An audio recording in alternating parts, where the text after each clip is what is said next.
Greetings from BGC Philippines.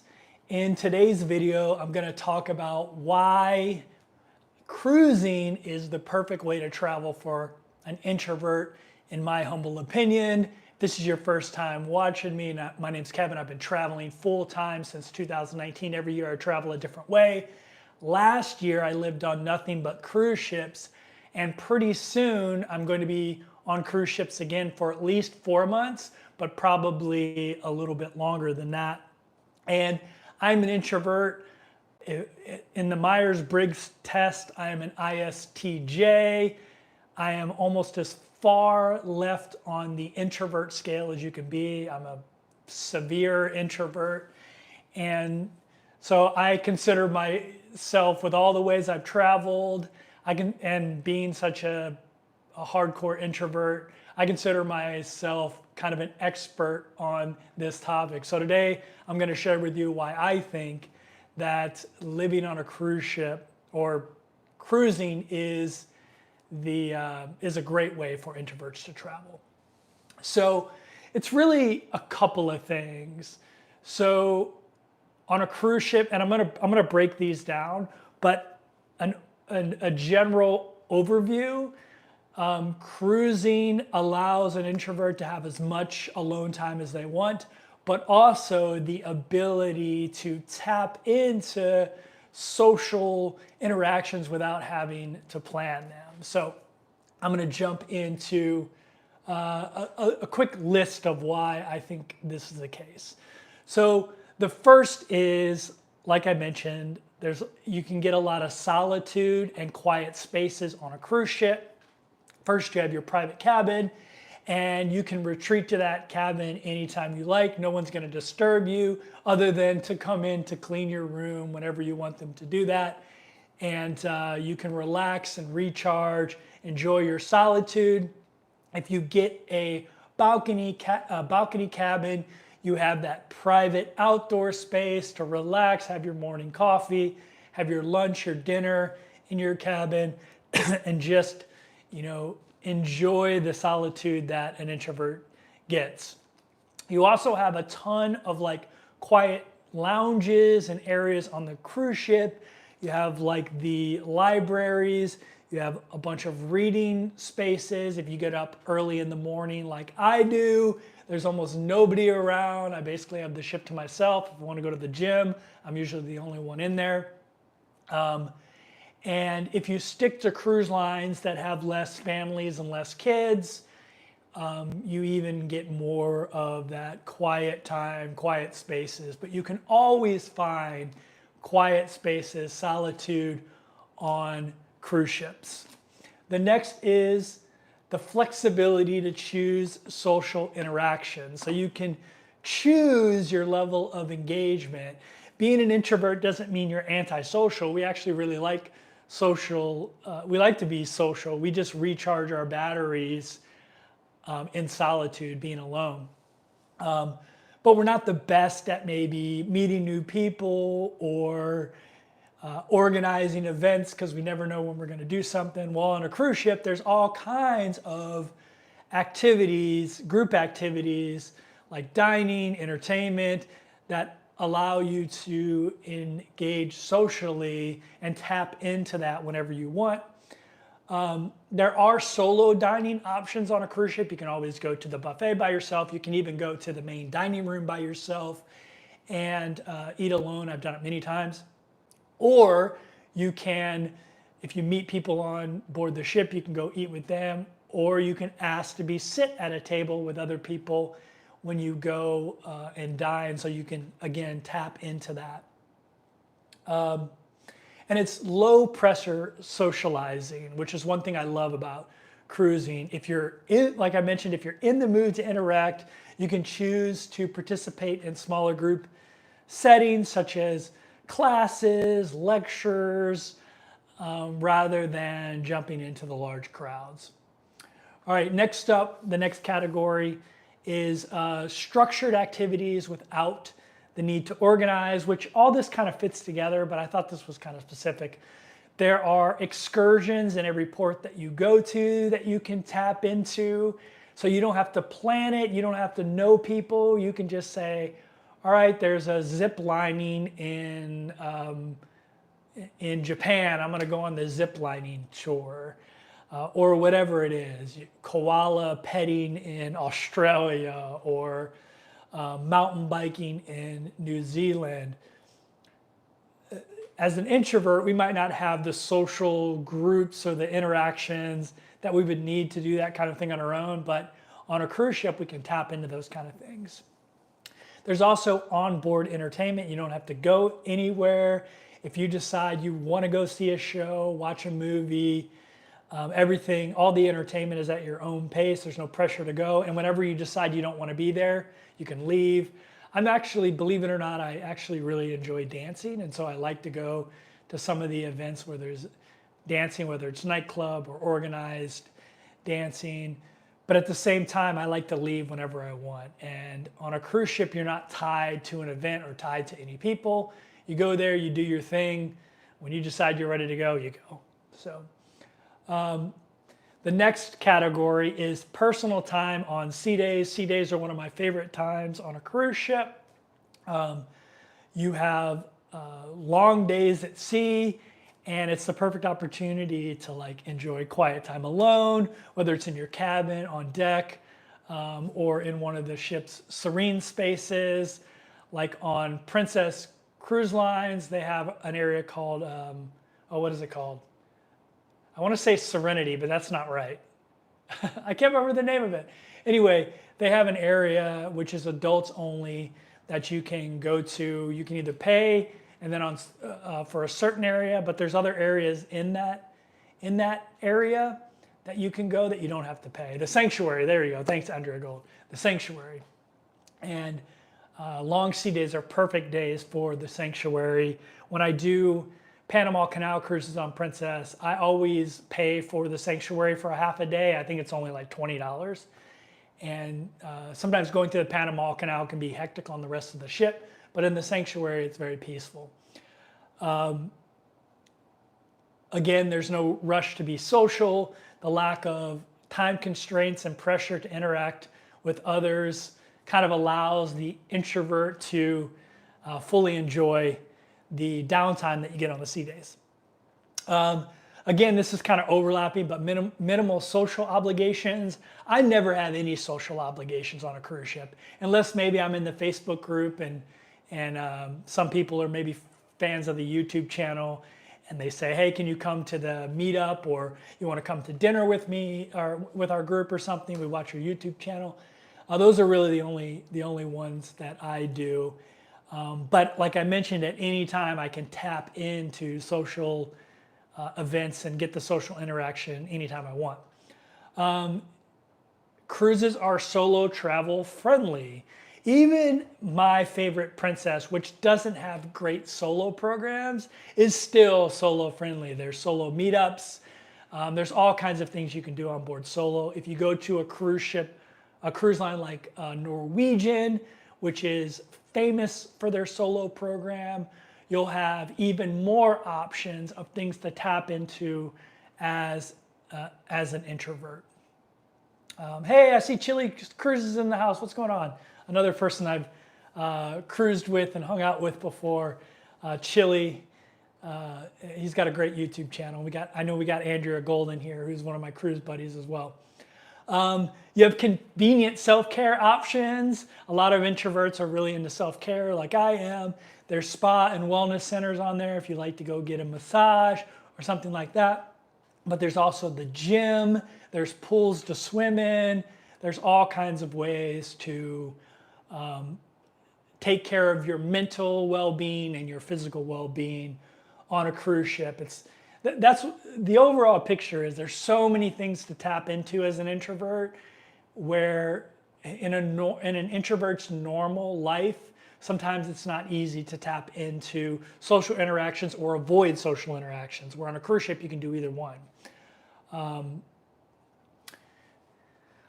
And that brings me to controlled social interactions, which there are predetermined events on the schedule every day. You can look at the schedule and choose to go watch some music, to go to the Knitters and Natters Club, which they have on board Princess cruise ships in Holland, America.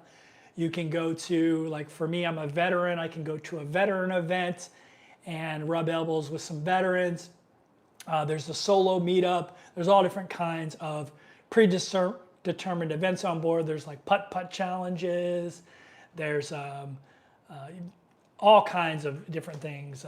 Free throw shooting contest, all kinds of things you can tap into. And there's event variety. So no matter what you're into, you can probably find it on a cruise ship. So no matter what kind of introvert you are, you'll be able to find events that fit your personality. It's easy to avoid overcrowding. Some people may not agree with this, but I think it definitely is, especially on cruise lines like Princess and Holland America. But even when I was on Royal Caribbean, I was on older ships. I found it a very similar experience to Princess on the older Royal Caribbean ships. Now MSC, it can be a little bit crowded on MSC ships because they're so affordable and they're so geared towards families that there's just a lot of people on board. So those can be a little bit harder. But if you stick to the smaller ships and the cruise lines that are geared more towards a single or older crowd, then you won't have that kind of thing. This isn't pandemic related, but you have natural social distancing on a cruise ship. It's just easy to find places to be alone. Like when you're on a Princess ship, if you go to the either all the way forward on the ship or all the way back on the ship, they'll have the Princess Theater all the way back, and they'll have the I can't remember the name of it, but it's like a little bar area that at night it's like a disco. In any time of day, one of those is not going to have any people in it. You can go there and just chill. You can always go to the library. There's almost never anybody in the library on cruise ships anymore. Even the casino, when you're on port days, you can go hang out in the casino. There's nobody there because it's closed. So you can always find places to be alone and get away from loud environments. Yeah, you're right. The theater is in the front and the lounge is in the back. And lastly, it's just a comfortable travel environment. All your meals are taken care of, your entertainment's taken care of, your activities are planned out. Introverts can find comfort in that kind of predictable environment, reducing the stress associated with kind of like spontaneous events. Not that I don't enjoy spontaneity, because I do, but it's nice to know what's coming. I can go get food whenever I feel like going and getting food. Introverts like me are kind of like, I never know when I'm going to want social interaction. So being able to have like a schedule of events I can look at and go, okay, I feel like going and doing something where there's people. I can look at the schedule of events and go, oh, right now there's a ring toss event going on, or a putt-putt golf event going on, or a free throw shooting event going on, or the solo meetup going on, or a dancing class, or trivia. I like to play the trivia a lot on cruise ships. That's actually where I get a lot of my social interaction.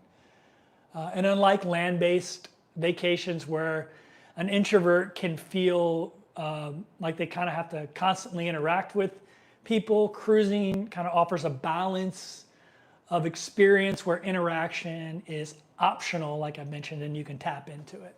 So those are the reasons. It's all kind of related. Like I mentioned, the overarching theme there is, as an introvert, you can get as much alone time as you desire, but you also have the ability to tap into social events without the need of you to do anything to create the social event, which is kind of an introvert's dream, right? And you can tap into them and back out on them anytime you want. Like when you're in the real world, backing out of an event that you agreed to go to can disappoint your friends and be kind of rude.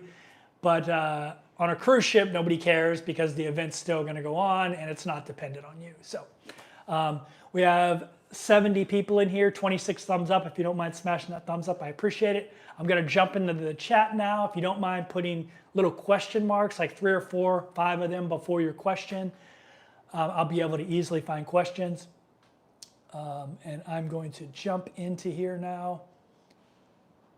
Let's see. All right, let me scroll up here. Congrats on the Rams win today. Yeah, my Rams won. I got up at 2 o'clock in the morning to watch them. I didn't go to sleep because I wanted to watch Arizona lose, which they did. And I just got done watching Seattle lose. So Arizona and Seattle losing both help my team. And now I need Tampa Bay to lose. So the Rams go from the 4 seed to the 3 seed. So when I get done here, I'll be watching the Tampa Bay game. That's the one bad thing about being in a place like in Asia. You have to get up early to watch football games. I had to get up at 2 a.m. to watch the Rams. Normally they have West Coast time, West Coast games. Yeah, the Niners are losing too, but they're already out of it. We already beat them twice, and actually us winning today knocked them completely out of the playoffs. So I don't even care about the 49ers no more. They can do whatever they want. Doesn't matter to me. They're not in the conversation anymore. Rich says, hello, Kevin and crew. Merry Christmas. Thanks for being a channel member for over 3 years now. That's amazing. Actually, probably 4 years now. And Ann Foster, too, who's also in the house. Ann says, doing my first solo cruise in 2026. Can't wait for all the reasons you have listed. What cruise line are you going to be on? And I think he might have told me, but I can't remember. I think he might have said Norwegian, but I can't remember. Yeah, Merry Christmas to everybody here, and happy holidays for you that don't celebrate Christmas, celebrate something else. Hanukkah, I know we have Andrea, and she's Jewish, she celebrates Hanukkah. So, seems like a waste of $30K for the Thai Elite Visa. Oh, what happens to your Thai Elite Visa? I don't think it's a waste at all. I have it until my 60s. I'm going to go back to Thailand sometime this year, probably live in Chiang Mai for a few months, and then go down to the beach for a few months. I can just come and go as I please until I'm like 60, I think 67, I believe, or 68. Yeah, 67 or 68 years old. I can just come and go as I please. I get picked up at the airport. I don't feel like it was a waste of money at all. I've already spent, since I've had it, I've spent well over a year in Thailand. And at some point, I'll probably stay there a lot longer periods of time, like multiple years. I know a lot of people view it that way. And I don't want to sound, I don't know how to say this without sounding arrogant, but I've talked about this a lot before in the past. When someone spends $30,000 on a new vehicle, nobody bats an eye, even though in 5 years, 5 to 10 years, that vehicle will be worthless. I spent 30 grand on a visa to a country that I want to come and go as I please. And in 20 years, it'll be worthless, but it still has value to me and I can come and go as I please. God forbid something bad ever happens to my mother. Hopefully she lives a long time. But when she's not around, I probably won't ever go to the US. So I'll probably be staying in Thailand a lot longer periods of time. And I'm glad I bought it when it was $30,000. Now it's like $150,000 to get a Thai Elite visa. And I know they have the digital nomad visas now, but who knows how long that'll last. We'll see. But I know that my visa will last. If the internet was stable enough for day trading, I would live on a ship. I'm an introvert too. The Vikings won though. Yeah, the Vikings won. I'm glad because they beat the Seattle Seahawks, which I needed to happen, John. Actually, I want the Vikings to continue to win out and win their division because we've already beat the Vikings. And then that would push Detroit down to a wild card. And then if we have to play Detroit again, who we have a hard time beating, although we almost beat them twice in the last 2 times we've played them, then Detroit would have to come to St. Louis or to LA instead of us having to go to Detroit. So I would say the internet's getting stable enough on ships for you to day trade. It's getting close.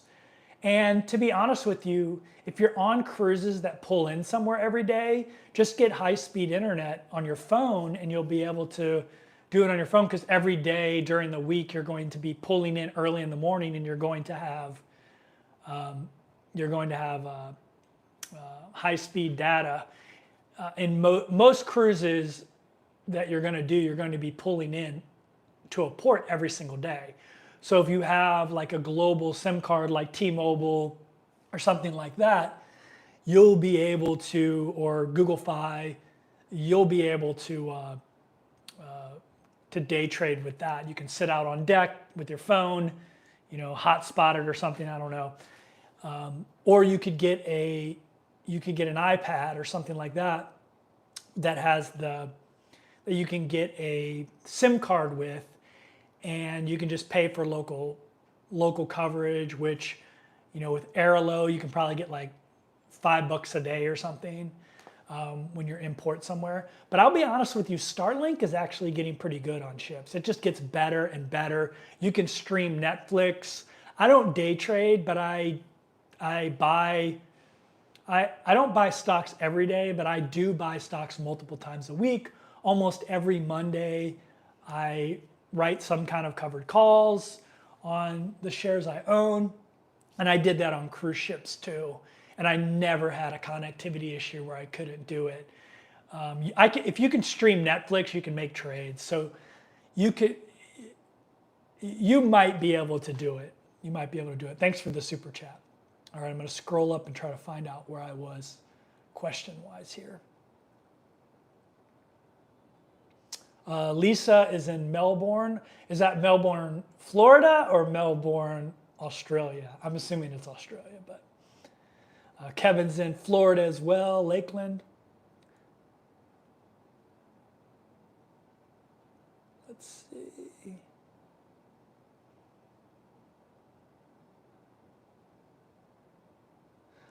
Andrea says, I met Kevin in person as I scheduled a Facebook meetup, and as he strolled by, actually got him to come to dinner with my group of ladies. Yeah, it was great. I mean, I love doing stuff like that, to be honest with you. I really do. I normally don't go to the main dining room because I don't like putting on pants. When I'm on Norwegian, like, I always go to the main dining room because you don't have to put on pants. You can be in shorts and flip-flops. I'm going to be on Sun Princess for a month, and I've heard they have a main dining room that doesn't have a dress code. It's just one. It's called like American Diner or something like that. So I'm excited about that. And I've heard the sandwich. They have some sandwich there that's supposed to be really good, according to the interwebs. Lisa says, how has your experience on Holland America been for calm cruising environment versus Princess? I have not been on Holland America. That's not true. I did go on one, but it was a while ago. It was fine. I think it's very similar to Princess. It's even more laid back and calm than Princess. It has even less families. It's much like Princess has an older demographic. I would say Holland America has an even older demographic than Princess. And the ships are beautiful, and they have some amazing itineraries that they do. I might be doing Holland America because they have more of those like Antarctica itineraries than Princess does. And one of my friends, she's on the Antarctic one, or she just got off of it, off Princess, and it just looks amazing. I really want to do it. Oh yeah, Anne's going to be on Sky Princess. That's awesome. I'll be on Sky Princess this soon. I'll be on Sun Princess for a month, and then I switch over to Sky Princess, and I'm on Sky Princess.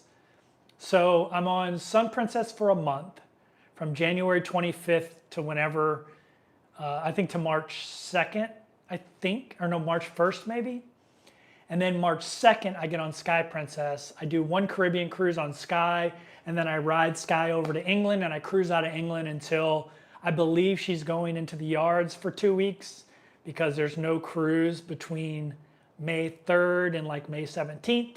I would have just stayed on Sky even longer had there been a cruise, but there's not. So I'm not sure what I'm going to do afterwards. I might jump on There's a couple cruise ships cruising out of Southampton at that time. And then there's one that comes through there in July, Majestic, that goes back to the United States, to Boston in July, which is a weird time to do a transatlantic from Europe to the United States, but would be perfect for me. So I might stay on Princess ships, either Regal or Emerald, or maybe even Sky, because Sky starts cruising out of there again on May 17th. And then ride Majestic back over and figure out what I'm going to do. I might do some Alaskan cruising before riding a ship over to Asia, maybe. I'm not 100% sure. I might just fly straight from England to Thailand. I don't know yet. It's kind of up in the air at the moment.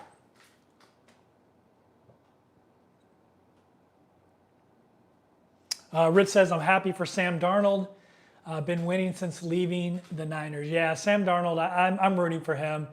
I'll be honest with you, my dream scenario would be the Rams win the Super Bowl this year, Matt Stafford retires on top, and the Rams sign Sam Darnold to a long-term contract. I think he would do great on the Rams.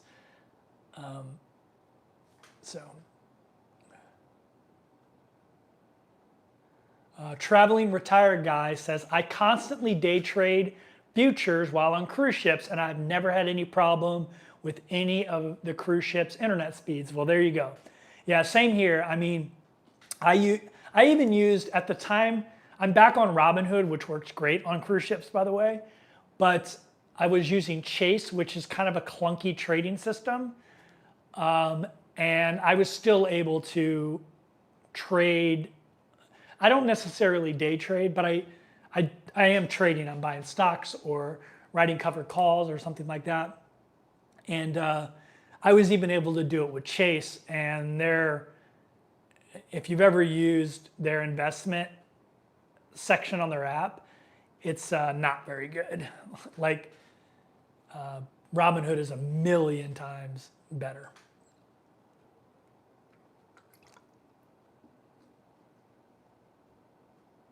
Why don't you show your life in a cruise line? Yeah, I have a bunch of videos from cruising. I lived on a cruise ship for a year, and I'll be making videos when I get back to the cruise ship. I'll be on Sun Princess, which is a newer cruise ship, which will be really cool.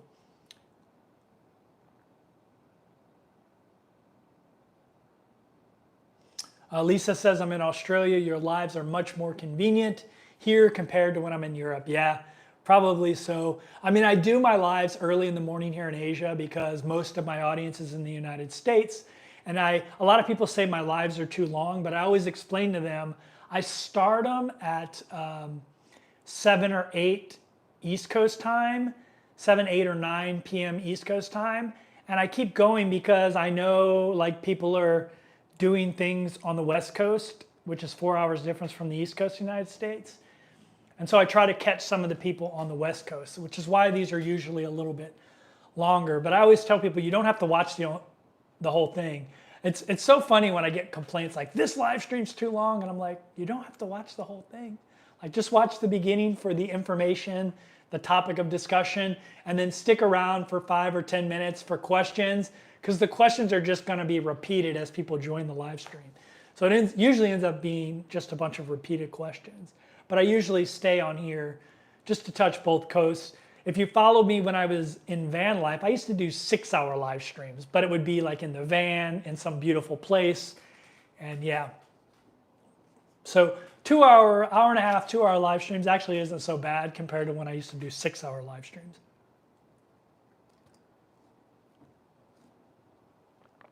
Do you ever think of the movie Titanic when the ship is at sea? So I was in the US Navy for 20 years and spent most of my time on ships.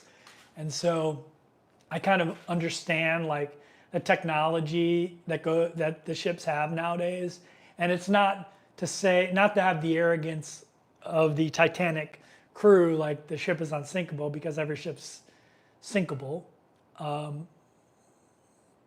But it's just highly unlikely. It's really hard to sink a big ship because if you have your watertight, if you have these things on board called watertight doors, and if you maintain your watertight door integrity under the water line, and you have something where water's coming in, it's only going to flood a certain part of the ship. And there's so much air in all those other compartments that it's just really, really, really hard to sink a big ship. Like, it's really hard. Have you ever seen the Navy like sink ships?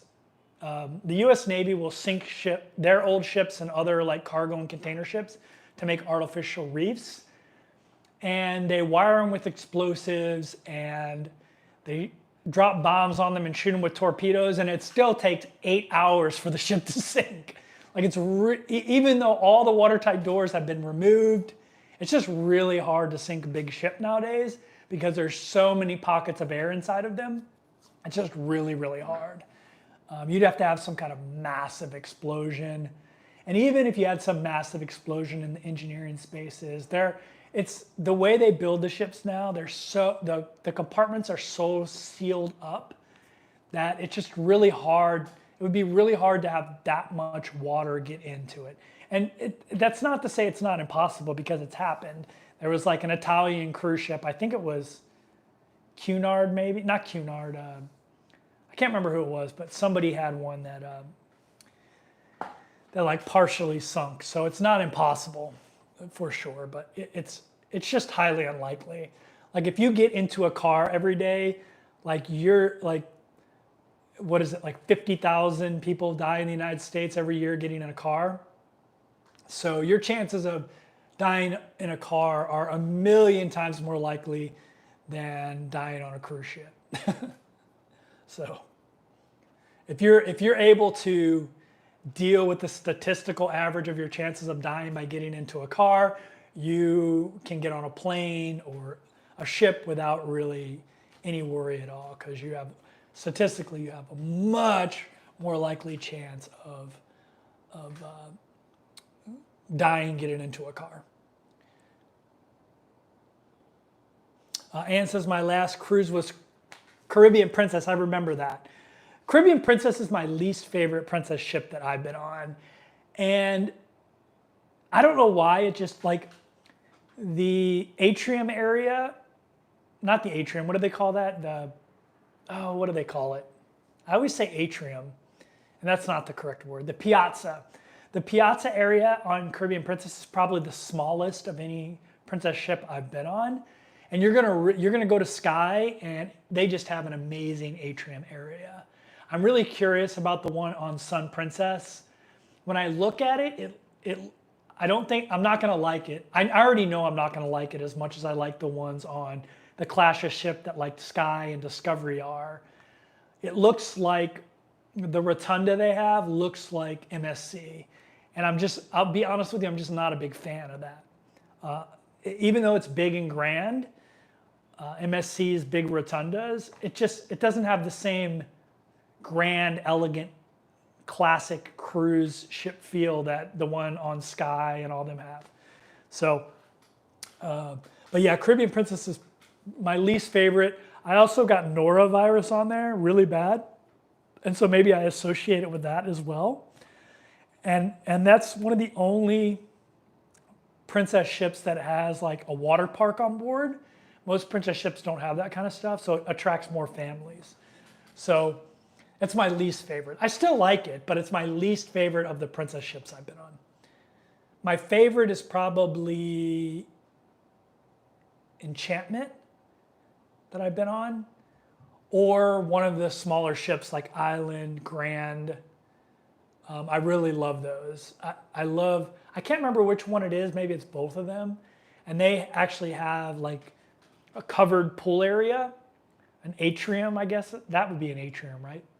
They have a covered pool area that's nice. But yeah, I really like Ruby too, because it was my first princess ship when I got back into cruising. And I like they have deck 7, you can walk all the way around the ship on the outside. They have a promenade deck, where like Sky Princess doesn't have that. Like, those ships don't have a promenade deck. So I really like Ruby for the promenade deck, but their piazza isn't anywhere as grand as like Sky Princess. So Valerie says, I just came back from 26 days on Holland America across the South Pacific. It was mostly 50 to 70-year-olds and 0 children, definitely not boring. They had a lot of meetups. I turned 62 on this trip. That sounds amazing. That sounds awesome. This is gonna sound kind of funny to people. I'll be 50 this year, and I don't have kids, and I'm not married. I'm like a lifelong bachelor for the most part. And I just prefer it that way. I like my freedom. I like to be able to do what I want when I want. I like to spend my money on what I want to spend. I like at the last minute deciding I want to go live on cruise ships. I can do that. And where was I going with that? Oh, I've always, I crack my mother up because I'm like, I can't wait until I can buy an apartment, a condo, or a house in those 55 and over communities. Like, I want to own a place in those. Like, that's the only place I will buy. And I read recently that at 50 years old, I can probably get into those communities because only a certain percentage have to be over 55. So I kind of got excited about that. So.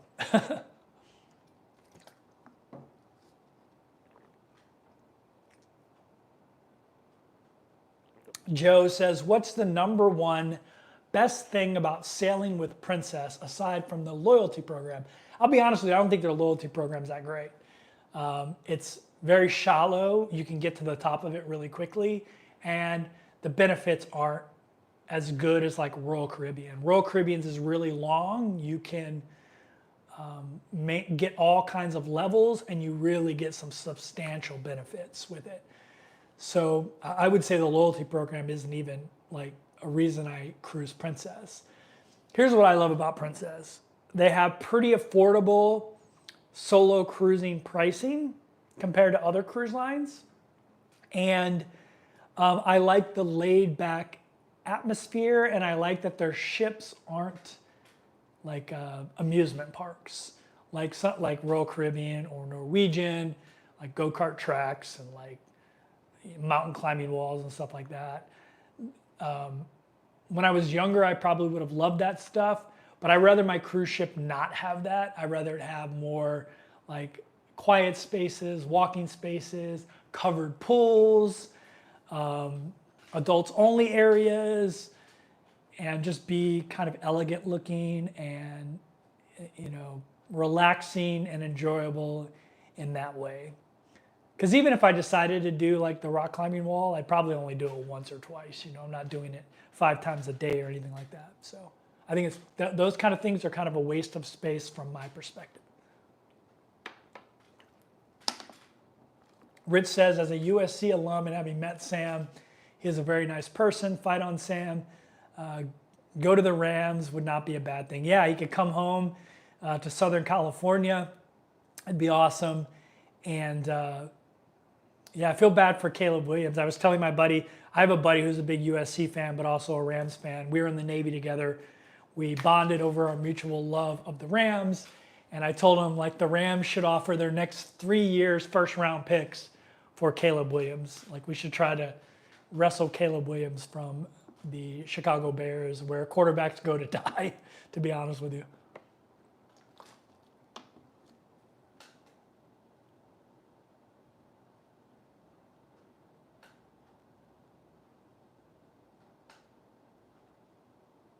Are you still considering the Bulgaria co-op? Yeah, I've actually been in touch with them a lot.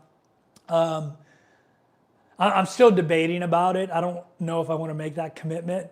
And maybe I'll just buy them on resale, because I'm sure people will be selling at some point when they're already done. But I'm still looking at it. I might even enter their raffle, because they're going to give one away in a raffle, and see how that goes. I don't know. We'll see. How are you enjoying Christmas celebration in the Philippines? That's amazing, man. If you've never been to the Philippines before, no country does Christmas like the Philippines. And I've been to European Christmas markets and all that kind of stuff. The Philippines start celebrating Christmas in September 1st. And by celebrate, I mean like really celebrate it. Not like, I mean, the decorations are everywhere. Christmas trees are up. Everywhere you go, the music is Christmas starting September 1st.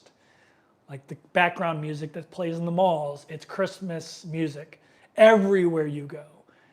It doesn't matter. And it's just, Christmas is just absurdity here. Like, it's just nuts how crazy they are about Christmas. They have festivals all the time, especially now. They're everywhere. People running around in Santa Claus suits, Christmas Grinch suits, and elves, and it's just crazy.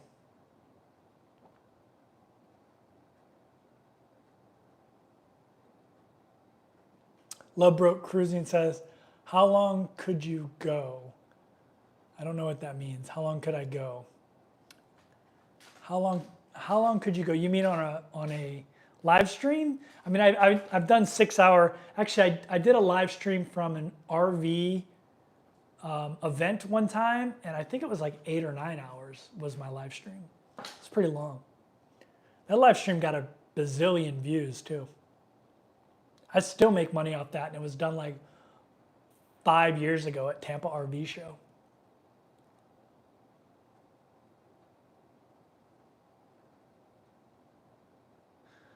Chili's going to be on Norwegian for 4 months. I never have many problems with them. That's amazing, Chili. What ships are you going to be on, Chili? I need to get back on Norwegian. I just keep getting these cruise deals on. I keep getting these casino cruise deals on Princess, and like I have to take them. Like I basically cruise for $1,000 to $1,500 a month full time, like on the cruise ship. So like, I have to take it. Love Boat Cruising says, do you talk to Navy guys now? Yeah, I have tons of friends from the Navy that I still keep in contact. I was in the Navy for 20 years. So of course, it was a huge part of my life.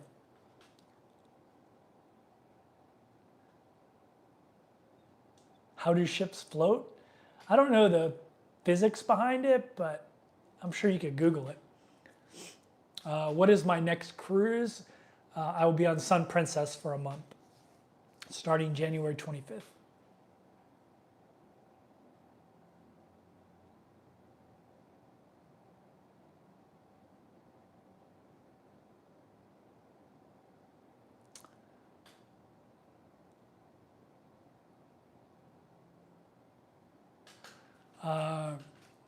Recia says, I love Holland. I'm doing the Antarctic cruise in 2026. That's amazing.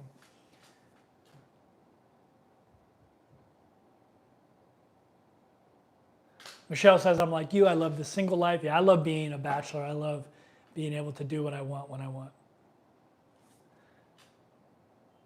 Andrea says, I just want the AARP card. I don't even know what you get with an AARP card.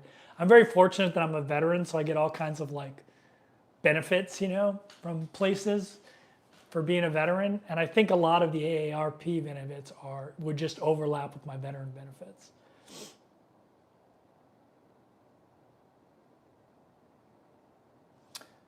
Is it hard to learn how to cruise for a year?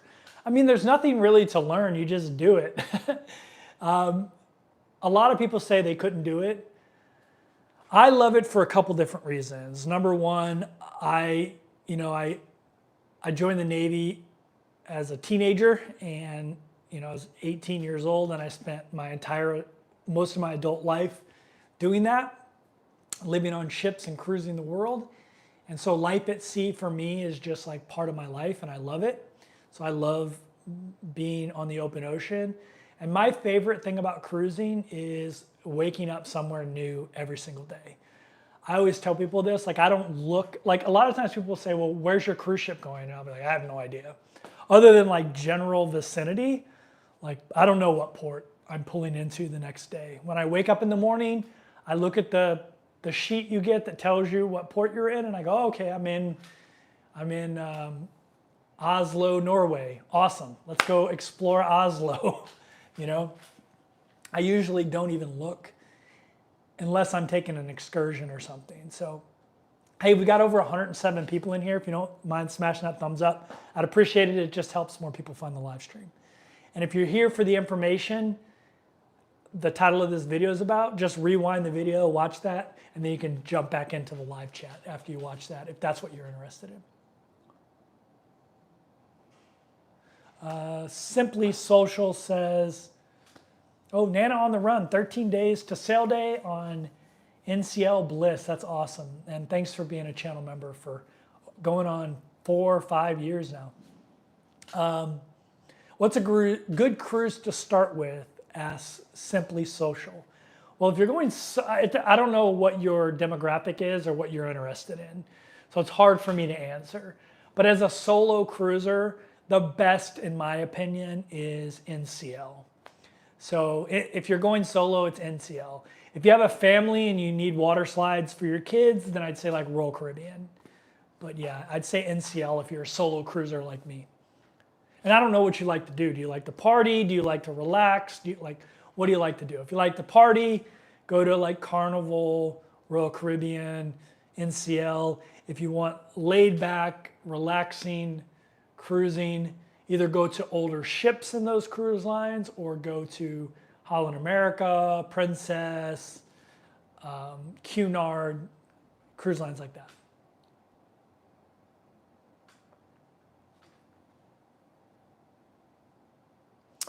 Jody says there are some retirement communities that take people at 45 that don't have children, like mine in Arizona. Well, that's good to know. But now that I'll be 50 this year, I don't want 45-year-olds in there. That sounds terrible, doesn't it? How much diversity are on these cruises? I mean, they're very diverse. Cruising is just a very diverse hobby. It's very popular in all different kinds of ethnic, social groups. Super popular. I'd say it's a very, some cruise lines are more diverse because they cater to like a younger demographic with like families. So I would say like if you go on an MSC cruise and they're affordable, if you go on an MSC cruise, it's like super diverse. Same with Carnival, but I'd say MSC probably passenger-wise is probably the most diverse. They're an Italian cruise line as well, so they attract a lot of Europeans as well. So they're diverse like geographically for the people that go there too, but even like ethnically, it's diverse. Cruising is very popular in the LGBTQ community because it's a safe way for them to travel. So it's very popular there. It's very popular with females that want to travel solo because it's safe. So it's very, in my opinion, I've traveled all different kinds of ways. I've been traveling full time since 2019. Every year I've traveled a different way. Cruising is by far the most diverse cruising. It's much easier like if you have a handicap or if you have a disability. Handicap, I guess, isn't the right word anymore. But if you have a disability, cruising is also great because it's just easier to get around and you have people to like watch over you. It's much easier. But yeah, I would say it's very diverse. John says, not much diversity, everyone has money. Well, you can go on an MSC ship for very, very inexpensive. You can find even, like people always say, they watch my cruise videos and they say, oh, those are all COVID prices. I went on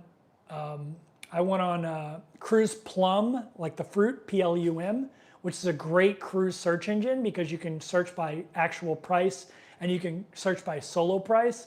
I love it. Go watch my video on Cruise Plum. They don't make any money. They don't sell anything. It's just a great search engine.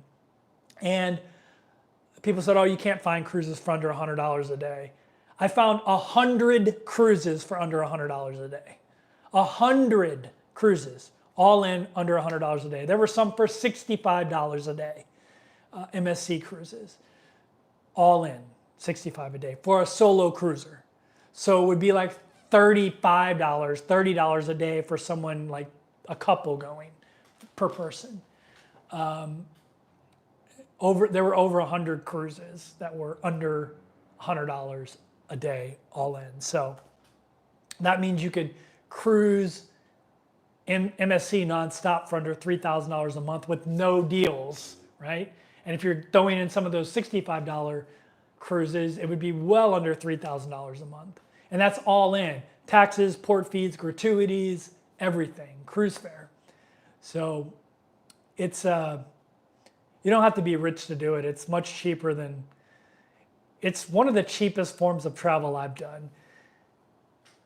It's definitely cheaper than van life, for sure.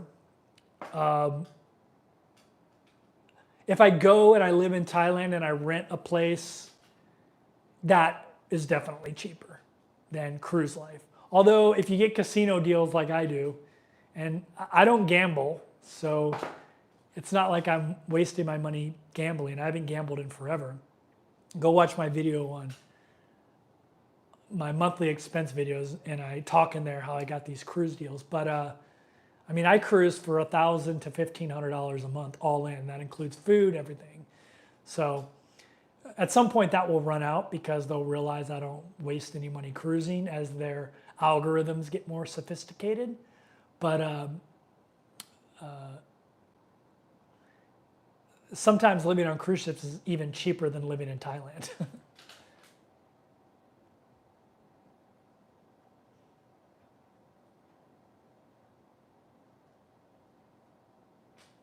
Night Owl says, I love cruising. I love sitting on the Lido deck at the Lido deck bar before dinner, and I love the breakfast. Yeah, I mean I like to people watch, and it's a great place to people watch. Yeah, I really enjoy it. Sometimes I like to go on those party cruises because I like to people watch, and there's a lot more fun people watching on like a Carnival cruise. Like there's some wackadoodles on Carnival cruises. Chili's doing a Bliss transatlantic before dry dock, and Bliss transatlantic post dry dock, then Epic transatlantic to Rome, finally a couple med cruises, and fly home in April. That's very cool. You'll have to we'll have to see. I'll look for your cruise ships in port. I'll be on Sky Princess when you're over there. I'll be cruising on Sky. So if you see Sky in port, I might be on Sky. I'm on Sky until May. So if Epic or Bliss pull into any ports, I'm taking a transatlantic on Sky and just staying on her. But yeah, so we might overlap a little bit.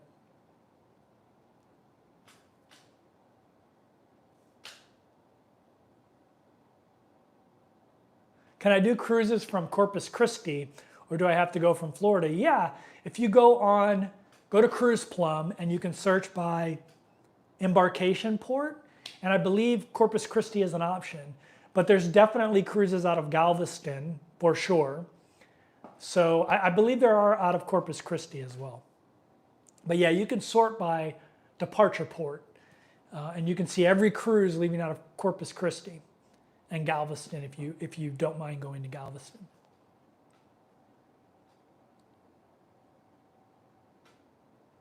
I had room service breakfast every morning on Ruby Princess. It was wonderful sitting on the balcony. Yeah, that sounds fabulous. I'm curious if I'm ever going to be, when you're like the most cruised cruiser on Princess, you get like the breakfast at the Santorini's, I believe, or whatever the Italian restaurant is called. You get that every morning.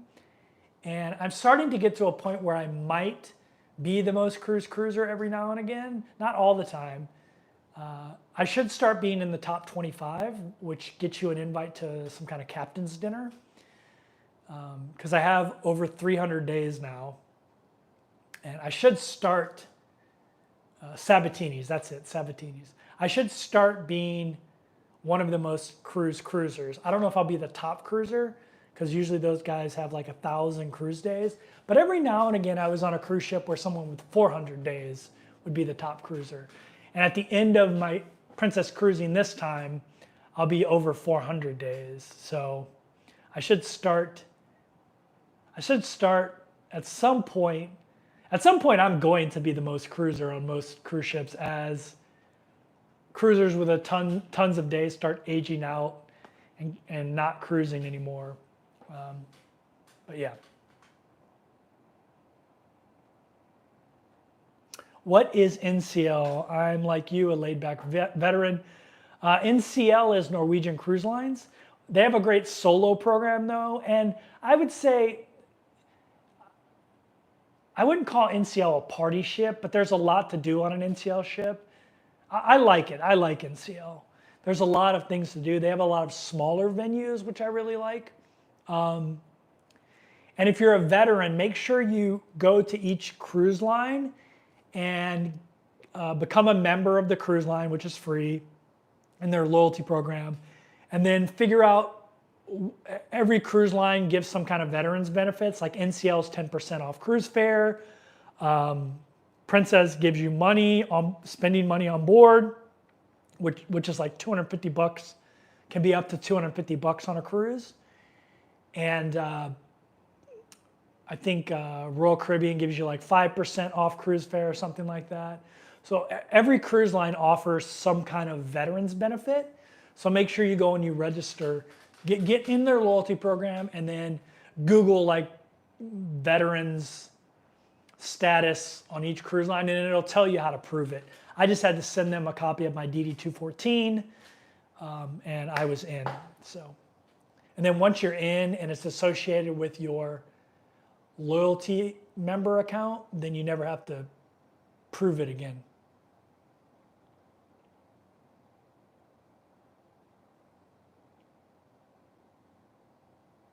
Hey, if you guys don't watch Chili's Cruises YouTube channel, go check it out. He's actually interviewed me a couple times on there, and so you can find videos of me on there, but he just has a great all-around cruise channel.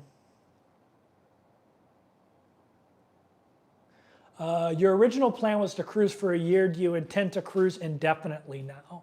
So after I got done cruising, my plan was to integrate all the forms of travel I've done over the last few years into my lifestyle. And so sometimes I'll be cruising, like I'm probably gonna cruise until May for sure, and then I'm either gonna fly to Asia or I'm gonna stay and continue to cruise Europe, because there's a lot of like Arctic Circle cruising that goes on during the summer, which I really enjoy. It goes to like Tallinn, Estonia, which is one of my favorite cruise ports. It's probably my favorite cruise port, Tallinn, Estonia. And you go to like Oslo and all kinds of really cool places. And you're up above the Arctic Circle sometimes. If you're on the smaller cruise ships, you go up that part of Norway and see all the Norwegian fjords. And I just love cruising the Norwegian fjords that time of year. And so I might stay a little bit longer and then ride the Majestic Princess back to the United States, because it's doing a transatlantic to Boston in July. And then if I do that, I'll go visit my mom for a month. And if I can find a Honda Element, I'll buy it, give it to Johnny's Journey to renovate while I'm gone, and then do probably some Alaskan cruising, and then ride a cruise ship over to Asia, and then just do what I'm doing now, staying in places in Asia. I'll probably go to Thailand. But yeah, there's a cruise going from Alaska to Japan, and then from Japan to Singapore, which would be amazing. Be amazing cruise. And it's on Princess, so I'll get a ton of days.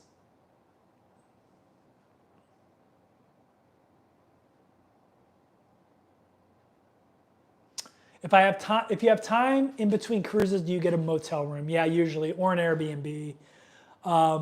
I have the Chase Sapphire Reserve credit card, and that pays for all my flights mostly, sometimes hotel rooms with points. Because I travel full time, I get a ton of points. And I use the IHG credit card. Like I'm going to be cruising out of Fort Lauderdale. And so I'm going to fly from St. Louis to Fort Lauderdale, and I have a hotel, and I'm in an IHG hotel that night, and I use my IHG points for that. And then I'm going to be on the Sun Princess for a month, and then I switch over to the Sky Princess, but I have a 1 day in between. So I used my IHG points to book that Holiday Inn that's right by Fort Lauderdale Cruise Port, that's in walking distance. And so I'll just go there and stay at that Holiday Inn for a night and then go. And that's all with points. I just build up points throughout the years. Miles, you said miles, but Yeah, credit card points. Like I'm flying here from Manila to San Francisco, business class on United. It cost me like 200,000 points, actually a little bit under that. And so I'm super excited about that. I love United's Polaris. I'll have it's a straight flight, like 12-hour flight. And yeah, it's great. So because I live in like Airbnbs and things that give me a bunch of points, I book cruises that give me a bunch of points. I usually never pay for flights or hotels. I just use points. So, but yeah, there's links down below to the ones I use if you want to use them. They give you extra points and they give me some points. But do your research, figure out what travel point system fits your spending style so you can maximize the amount of points you get.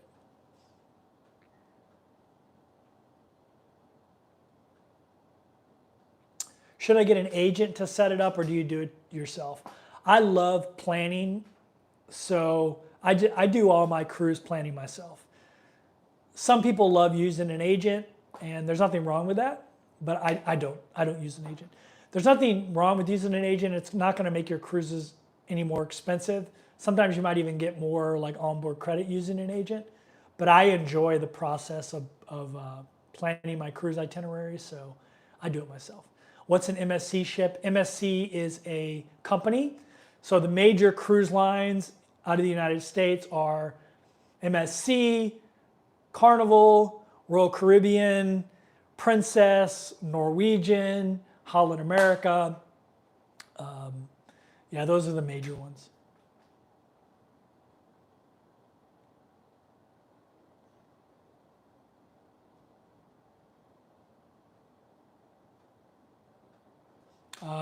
Southern Caribbean is some of the most gorgeous places. Yeah, I'll be in the Caribbean for a month on Sun Princess, which is Princess's newest ship. So that'll be fun to like experience a new ship in the Caribbean. I love how laid back the Caribbean is. I know most of the ports very well, so I just know what I'm going to do there. I just walk off and do my own thing mostly. I know the ports that you can't just walk off of and do things, and so I might take some excursions in those ports. I usually don't take excursions, but I think this time I'm going to take more excursions. Have you cruised out of Asia? If you can share your experiences early retiring to Chiang Mai next year. By the way, I love your videos in Thailand. So there's a lot of cruising out of Asia. Royal Caribbean has a ship in Singapore. So if you're in Thailand, you can just take like a $20 flight to Singapore and hop on a Royal Caribbean ship. And then a lot of cruise ships will do 1 or 2 cruises out of Singapore, like Princess will do a couple. And yeah, there's definitely cruising over there. There's a lot of cruising out of Japan. So if you want to do like Japanese island cruising, you can do that, which is pretty awesome. And then there's a lot of cruising out of Australia. So if you want to fly to Australia, it's not an easy flight, but it's like a 6 to 8 hour flight or something like that. But yeah, there's a lot of cruising out of Singapore. There's even some out of Kuala Lumpur. If you go to Cruise Plum, I love Cruise Plum. It's the best search engine for cruising. Go to Cruise Plum and you can search where you want to cruise out of by the specific destination or the area. So you can select Asia, cruises out of ports that originate in Asia. And you can press that button and you can look at every cruise. You can sort it by date or price or whatever you want to do. And you can look at every cruise cruising out of Asia. There's even cruises that cruise out of Thailand as well. Yeah, so you can definitely find cruises out of Asia.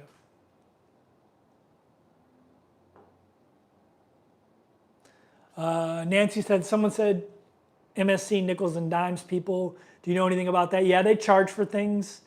But if you're like me, a cruiser that just doesn't spend a lot of money on board, like if you're a coffee person and you know they're going to charge you for coffee, just go and get like here, like in Asia, they have like these things, like these, like I like my fufu coffee, so I have these white chocolate mocha coffee packages. Just go get something like that And you can get them to give you, every cruise line will give you like, because most of them cruise out of Europe, they have the hot water heaters for tea. Just go give them to give you one of those. So you can just figure out what they nickel and dime you on and do workarounds and not have to deal with it. If they charge you for water, cruise lines use reverse osmosis machines, which are, especially new cruise ships, the water is going to be 1,000,000 times cleaner than the water at your house. And in a lot of cases, it's going to be cleaner than bottled water. So if you want, you can get on Amazon and order a water test kit. They're pretty cheap, and bring it to you with the cruise ship just to verify if you're worried about it. But just drink the water out of the tap on a cruise ship. Or you can take the water out of the tap, stick it in your hot water heater, thing that heats the water up for tea, which will boil the water, and you can just drink that water if they're charging you for water on board. So there's a lot of different ways to get around cruise ships nickel and diming you. Once you get familiar with the different cruise lines, you know what they nickel and dime you on, and you can work around it. Princess charges for coffees if you don't get drink packages, and it's, to be honest with you, it's not that expensive. It's like $1 or $2 a coffee. But what I normally do with Princess, because I live on the ships, is if I'm cruising out of Fort Lauderdale, I'll go to the Publix, which is in walking distance of the cruise terminal, and I'll buy a bunch of fufu creamer, because that's what I like. And I can go to the buffet and get coffee every morning. And I just bring the coffee back to my room, and I use my fufu creamer that I keep in my refrigerator. So just go get yourself some fufu creamer if you like fufu coffees, or you can just drink black coffee if you like that. So I don't really spend a lot of money on coffees on Princess anymore because I just get fufu creamer. Like, I'm cruising out of Fort Lauderdale, but then I'm going to do a transatlantic over to Europe. And the cruise before that transatlantic to Europe, I'm going to go to Publix before that, and I'm going to buy like 10 of those fufu creamers. And so my whole refrigerator will just be those fufu creamers I like. And so I won't have to pay for fufu coffees, other than the creamer that I buy. So you can do workarounds on the nickel and dime stuff if you know what it is. I never get nickel and dimed on cruise ships anymore. With Princess, I get a lot of onboard credits, so I don't really have to worry about being nickel and dimed anywhere. I'm a veteran, so I get $250 every 14-day cruise I get. I also own 100 shares of Carnival Corporation stock, so on Princess I get another $250, so I have $500 onboard credit right there. I always buy a future cruise credit when I'm on board, which costs $100, but that $100 gets you $100 off the cruise you book. So it's just, you're just prepaying $100 off whatever cruise you book. And then because you have that cruise credit, they give you onboard credit of anywhere from $25 to like $125.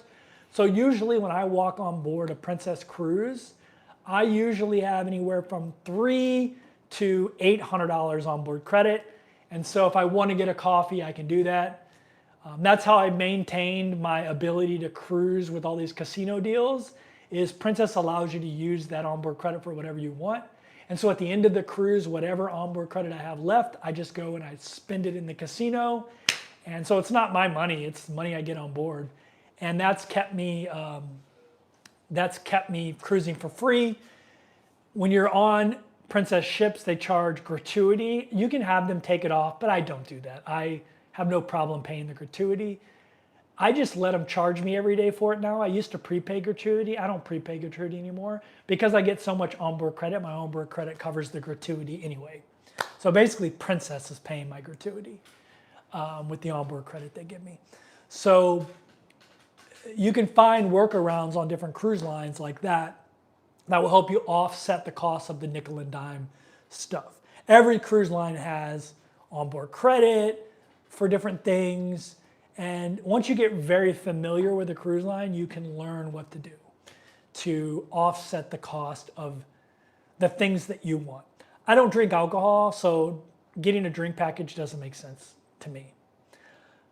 I'm an elite member on Princess, so I know I get a mini bar when I arrive on every cruise I go on. And it's usually a mix of alcohol and soda. I drink diet soda, so I just tell them instead of bringing me a mix, you get 20 things. Usually it's like some alcohol, some Coke, some Sprite, some seltzer water. I tell them just give me all Diet Cokes. So they bring me 20 Diet Cokes. And yeah, so I don't have to pay for soda either on board, diet soda. So you can find workarounds on different cruise ships to get around the nickel and diming stuff once you figure it out. If you're on Royal Caribbean at a certain level, you get, it's actually not a hard level to get to, Diamond, which I want to say is 65 or 85 nights on board. You get basically a drink package. You get 4 drinks per day, alcohol, soda, coffee, whatever you want to drink. So on Royal Caribbean, it's really easy to get basically a free drink package. And every level you go to, they give you another drink, so up to 6 drinks.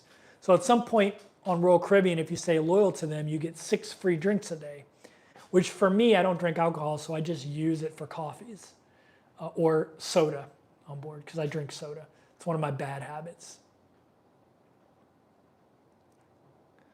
Anne says, cruising is cheaper than going to Disney for a week. I agree with that. Unless you're on a Disney cruise, then it's not. Nancy says, I love Cruise Plum. It's the best resource. I love it. I sing its praises all the time. Cruise Plum like the fruit.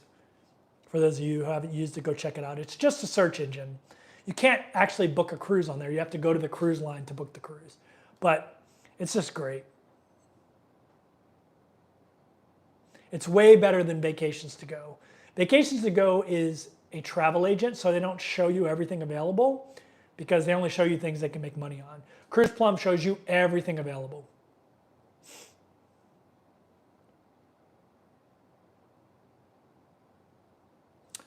Do you have to do anything about the new European visas that's starting in 2025 for Americans, or is that later, wanting to head on a transatlantic? I don't know, I gotta look at that. I'm getting the Schengen visa as far as I know, which gives you 90 days on a 180-day period. At the moment, I only have 30 days in the Schengen. Actually, under 30 days, it's like 28 days. So it's not really an issue. If I continue to cruise out of Southampton until July, which is kind of what I want to do, which is what I think I'm going to do, then I'm going to be bumping up into my Schengen days. So I might just have to book an Airbnb for a couple weeks in Southampton, or jump on Regal Princess, which is doing British Isle cruises. So it wouldn't give me any Schengen days because Great Britain is not part of the Schengen. So, but yeah, as far as I know, I get 90 days every 180 days. Capricious Gin is in Belgium. Merry Christmas from Belgium. That's awesome. They have some amazing Christmas markets in Belgium. So hopefully you're getting to enjoy them. Can you cruise from the US to Asia? Yeah, if you go to Cruise Plum and you search, you can search starting and ending destination. So you can search West Coast of the United States, which is where they will be coming from, and have the cruise end in Asia, and you'll see every cruise that starts there and ends in Asia. Or you can go there's a lot of cruises that go from the West Coast of the United States to Australia, but there are many that go from like there's a bunch of Princess cruises right now in September, October timeframe, and a bunch of NCL cruises that go from the West Coast of the United States, or Canada. They go from Vancouver or Alaska or Seattle or LA or San Francisco, and they go to Tokyo, they go to Japan, and then there's a few that go all the way to Singapore. So like I might be riding a cruise ship to Singapore in September. We'll see, I haven't booked it yet.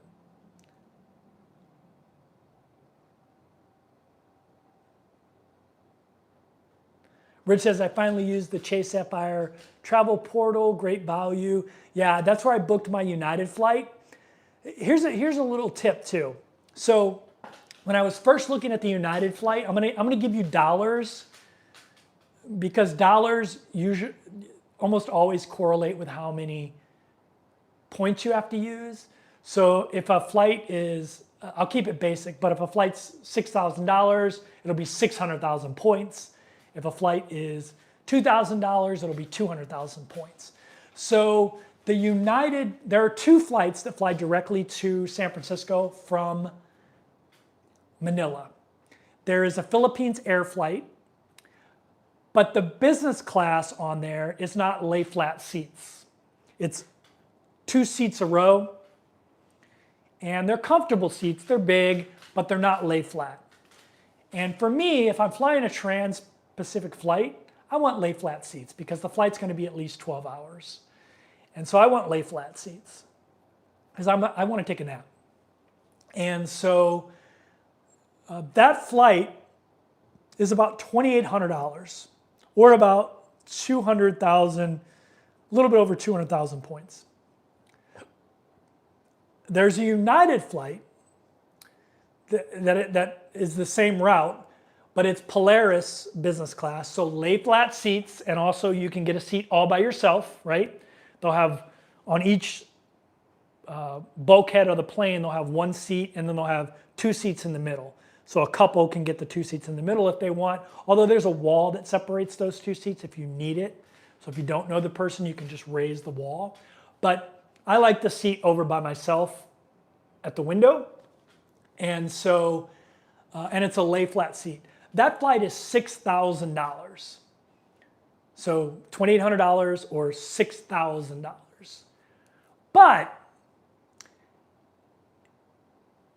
if you adjust the date on the flight, you can see that about a month before the flight, actually about 6 weeks before the flight, the cost drops to $4,000. And you can look at this, it's year round, it happens all the time. And then it drops, so it drops $2,000. And then about a month before the flight, it'll drop to $2,300. And then it goes back up again. About 3 weeks from the flight, it'll jump back up to $4,000. And then about 2 weeks before the flight, for a couple days, it'll be in that $2,000 range again. And then as you get closer, it gets more expensive. It goes back up to $4,000. And then usually a few days before the flight, it's like $6,000.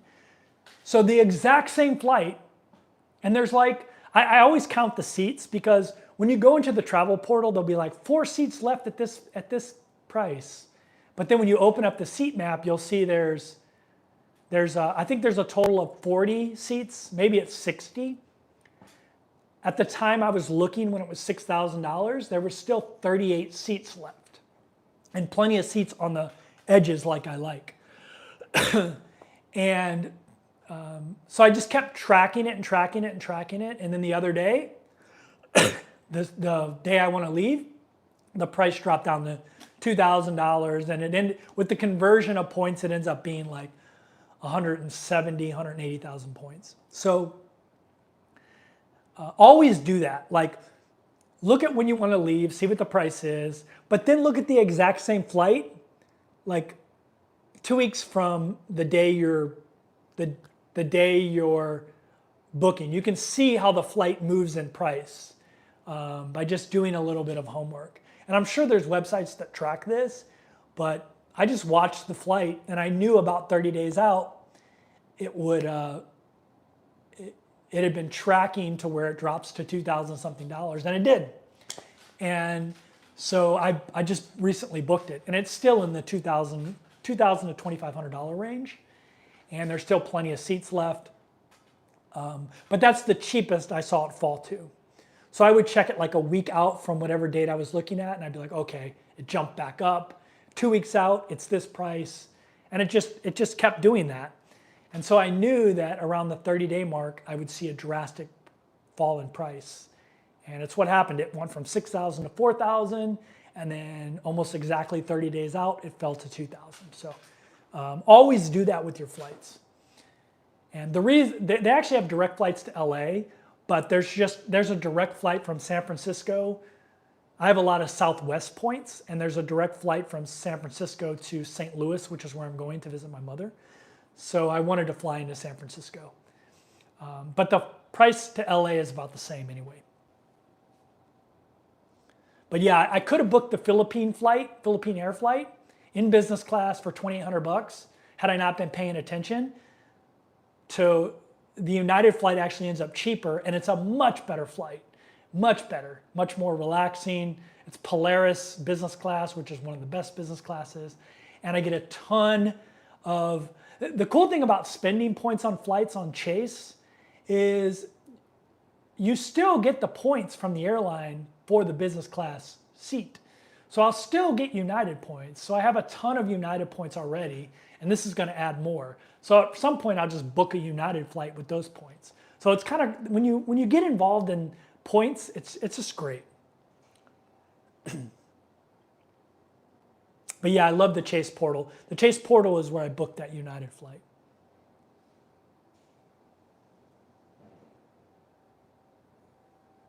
Simply Social says I would like to cruise from the US to Thailand. You might be able to find that cruise, but it's more likely you'll be able to cruise from the US to Tokyo and possibly the US to Singapore. But if you're in Singapore, I mean, the flight from Singapore to Thailand is like $20. So.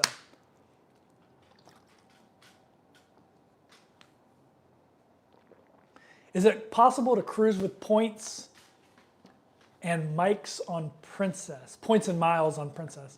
I don't know, to be honest with you. I've never seen much value in, it's always been a lot of points to do the cruises, and it's like you can't just book whatever cruise you want. Like it'll be like, we offer these 10 cruises, and that's not how I cruise. But maybe if that's how you cruise, where you just want a one-off here and there, maybe it would be smart. But I've never done the math to see if it's good value to book them that way, to be honest with you.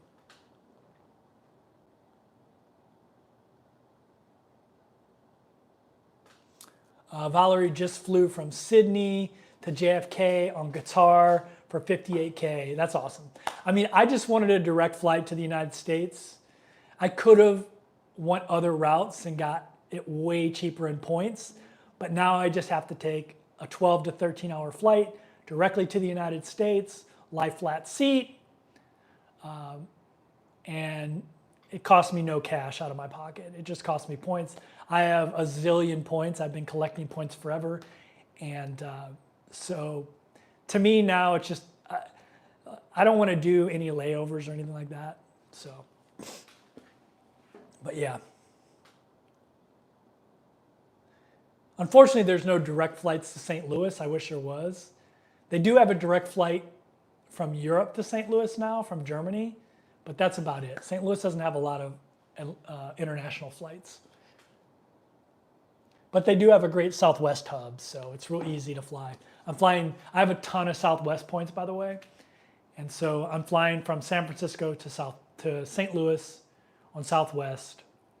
That was hardly any points. It was like 6,000 points or something like that. And then I'm flying from St. Louis to Fort Lauderdale. There's a direct flight to Fort Lauderdale, which I love. And then Fort Lauderdale Airport has IHG hotels all around it. So I can use my IHG points on the hotels. So it's great. And I always get like the hotel I'm going to be staying in Fort Lauderdale not only has a pickup from the airport for free, it has like a $10 shuttle to the cruise port. So it's only going to cost me $10 to get to the cruise port. Usually I stay at the walking distance hotel, but I didn't book it soon enough. So there wasn't a points option available. I would have had to pay out of my pocket, which was like $400. And I'm not paying that when I can stay for free and just get a shuttle to the cruise port. But I am staying at that walkable hotel with points for the day I need a hotel in between the Sun Princess and the Sky Princess. Geeks on Tour says, I like the idea of residential cruising. You should check out my video on the Villa V, or check out all my friends that cruise the Villa V, which is basically a floating condo building at sea. It's residential cruising. What's the creamer name? I can't remember the name of the one I get. It's like an almond creamer. I think it's Silk maybe makes it or someone like that. It's like a white chocolate. I get the Italian creamer one and the white chocolate one. I like Fufu coffee. I'm sorry, I can't help it.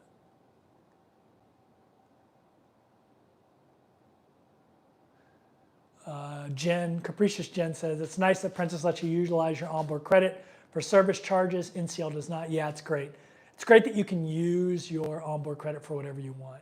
Andrea said, do you use International Delight? I don't because they don't make the almond creamer. I'm allergic. I'm not allergic to milk, but I'm mildly lactose intolerant, so I just rather not have dairy. And so I always get the almond milk, which I think tastes better anyway. Would you recommend vacations to go? I don't like vacations to go because they sell cruises, and so their search engine isn't that great. Cruise Plum is way better for searching for cruises for solos. You can sort it by solo price, and then you just go book with the cruise line. I think it's way better, personally. Vacations to go is okay, but once Cruise Plum came out, it's not that great because they just don't show you every cruise because they don't make money off every cruise. So.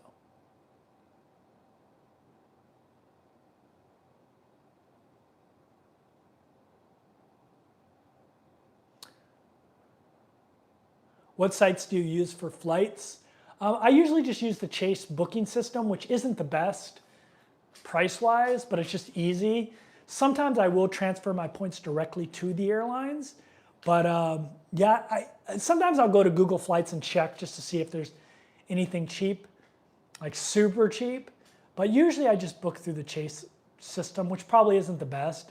But like I mentioned, I have so many points now that just for the convenience, I don't mind like not putting a lot of work into it. Other than like I said, like realizing that the exact same flight I could pay $6,000 for, $4,000 for, or $2,000 for, the equivalent amount of points. Other than that, I do that kind of homework where I figure out when is the cheapest time to buy a flight.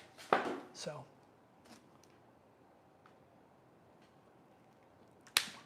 What are your thoughts on MSC? So I really like MSC. I know a lot of people don't like it. I would say the cruise experience isn't the best, but what I really love about MSC is their private island. It is by far the best private island. Ocean Cay, like all the other islands, like Royal Caribbean is just an amusement park. To me, that's not what I think of when I think of private island. Princesses is okay, but it's not really an island. It's okay, but Ocean Cay is gorgeous. It's beautiful. It's what you think of when you think of private island. And they have their own cruise port there so they can stay overnight, which they do sometimes, or stay longer. And it's just really nice. Ocean Cay is really, really nice. So I cruise MSC for Ocean Cay. But the cruise experience is probably my least favorite. But I like it. I like MSC. It's just my least favorite because it's very affordable, so there's a lot of families with kids on board, and sometimes it kind of turns into a party boat as well, because like younger people that can't afford a little bit more expensive cruise experience are on there, getting drunk and hammered, and so it's okay. The ships are gorgeous; they have some of the best ships, but I do like them. Their private island is amazing.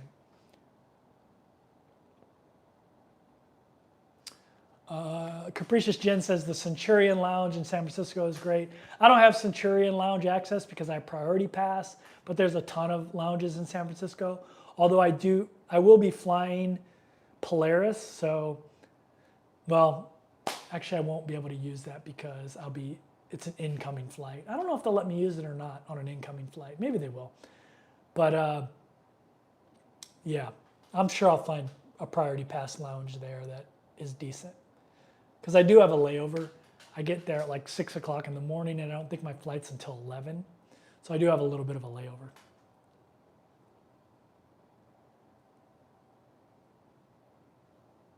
Jody says, can you explain the Chase portal? Yeah, so if you have the Chase Preferred or the Chase, I guess any Chase card that gives you points, You can spend your points in their portal. And the good thing about that is you get a bump.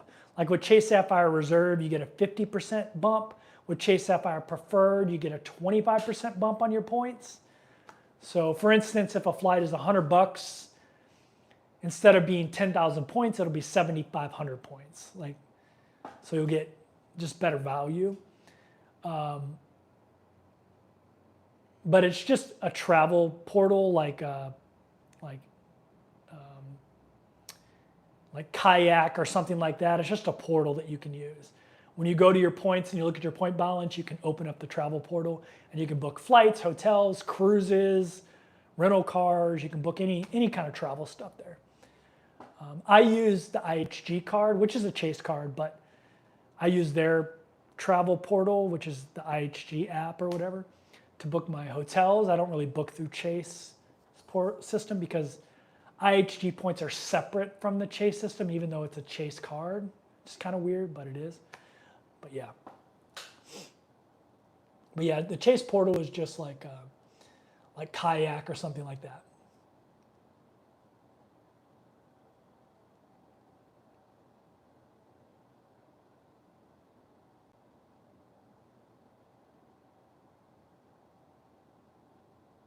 Would it have been less expensive to fly to Chicago?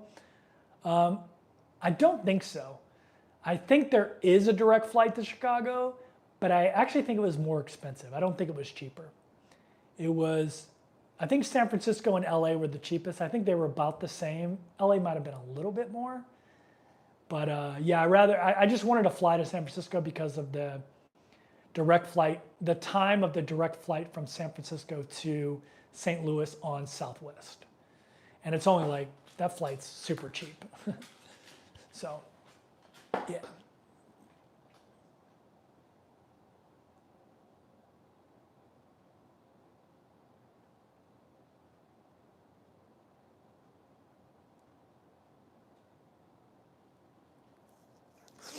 Fairy Death says, give me a good tip for a first timer who wants to invest. So I would say number one, get out of debt.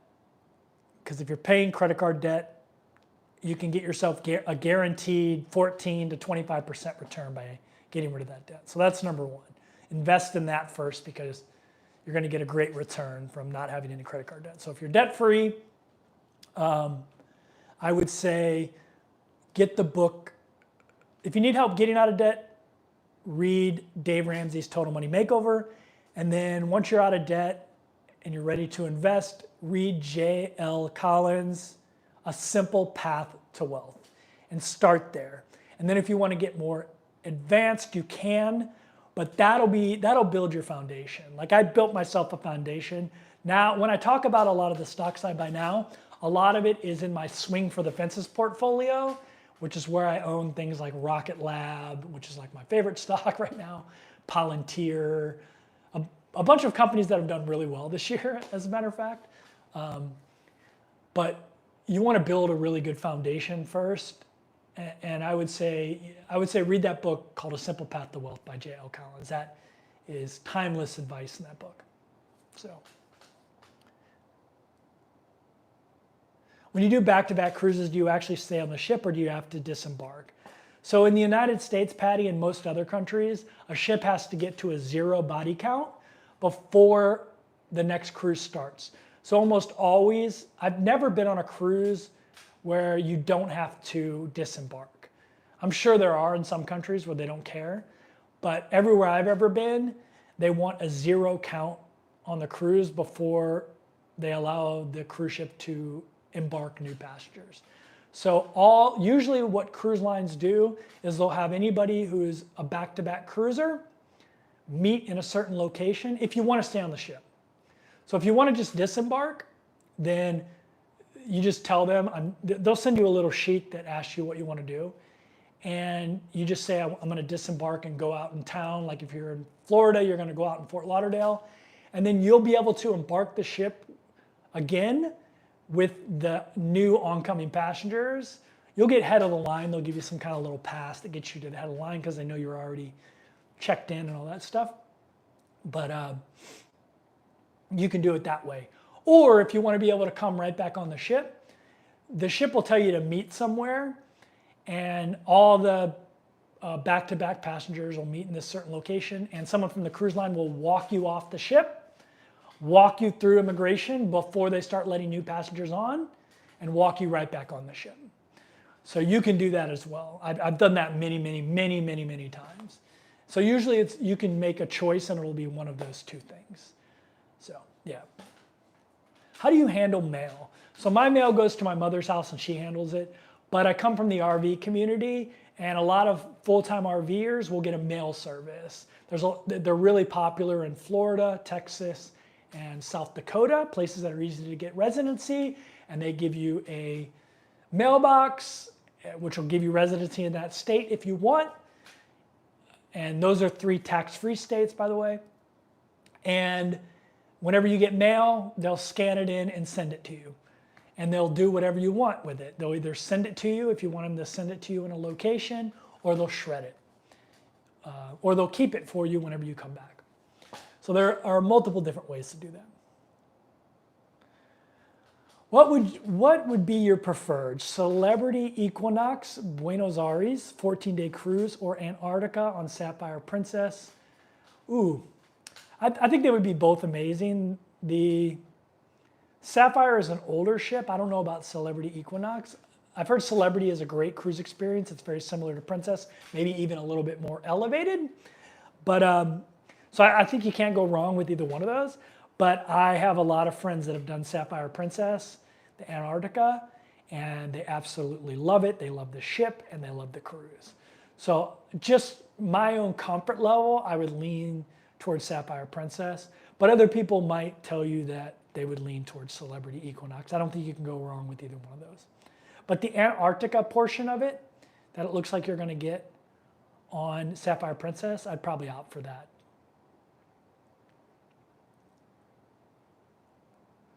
Fairy Dust doesn't have any credit cards or debt. Yeah, read A Simple Path to Wealth by J.L. Collins. That'll help you build a really good base. And then if you want to expand beyond that, which is basically Vanguard ETFs and mutual funds, then we can talk and I can give you more recommendations. But that's where you want to build your base.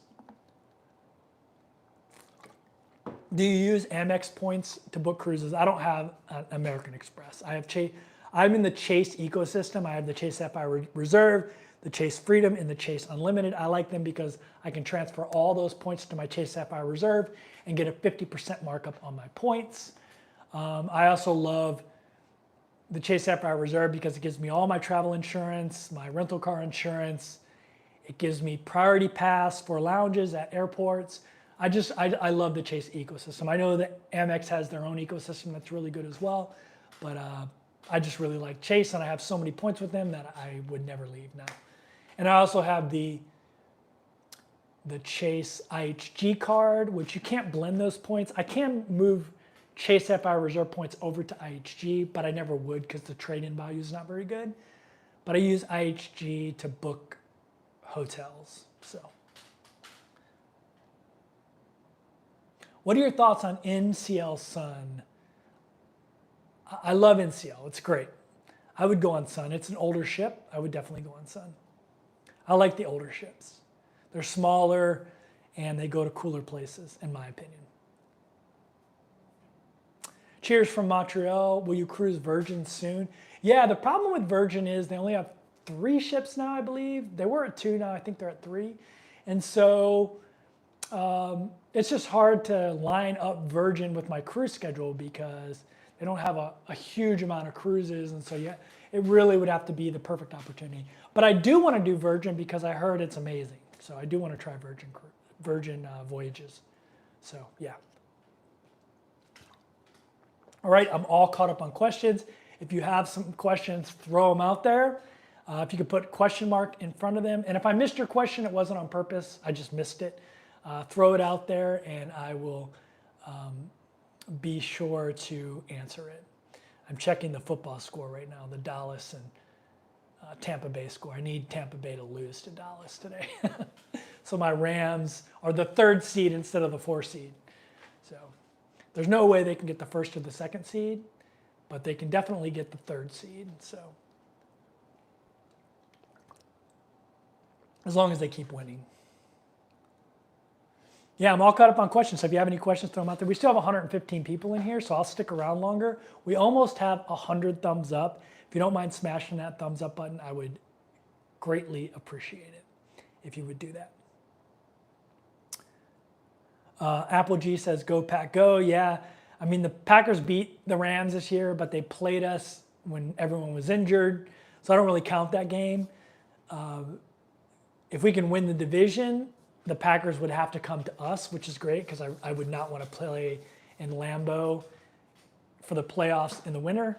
I'd rather them have to come to LA and play the Rams, although Packers fans travel really well, and LA Rams are almost always playing away game even when they're at home, so there would be a lot of Packer fans there, but it would just be a better environment. Matt Stafford is much better playing there in Southern California than he is going to Green Bay and playing in the cold weather.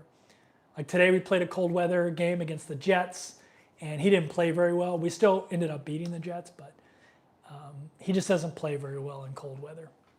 And we had the previous week we played the 49ers in the rain, and he didn't have a great game. We still won the game because Brock Purdy played worse, but he just plays so much better when we're in an environment like we beat the piss out of the Bills, which is a very tough team to beat, in a good weather environment.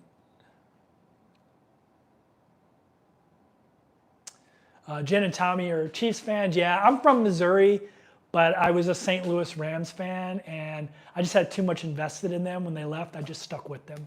So, yeah. Fairy Death says, go Niners. They're out of it.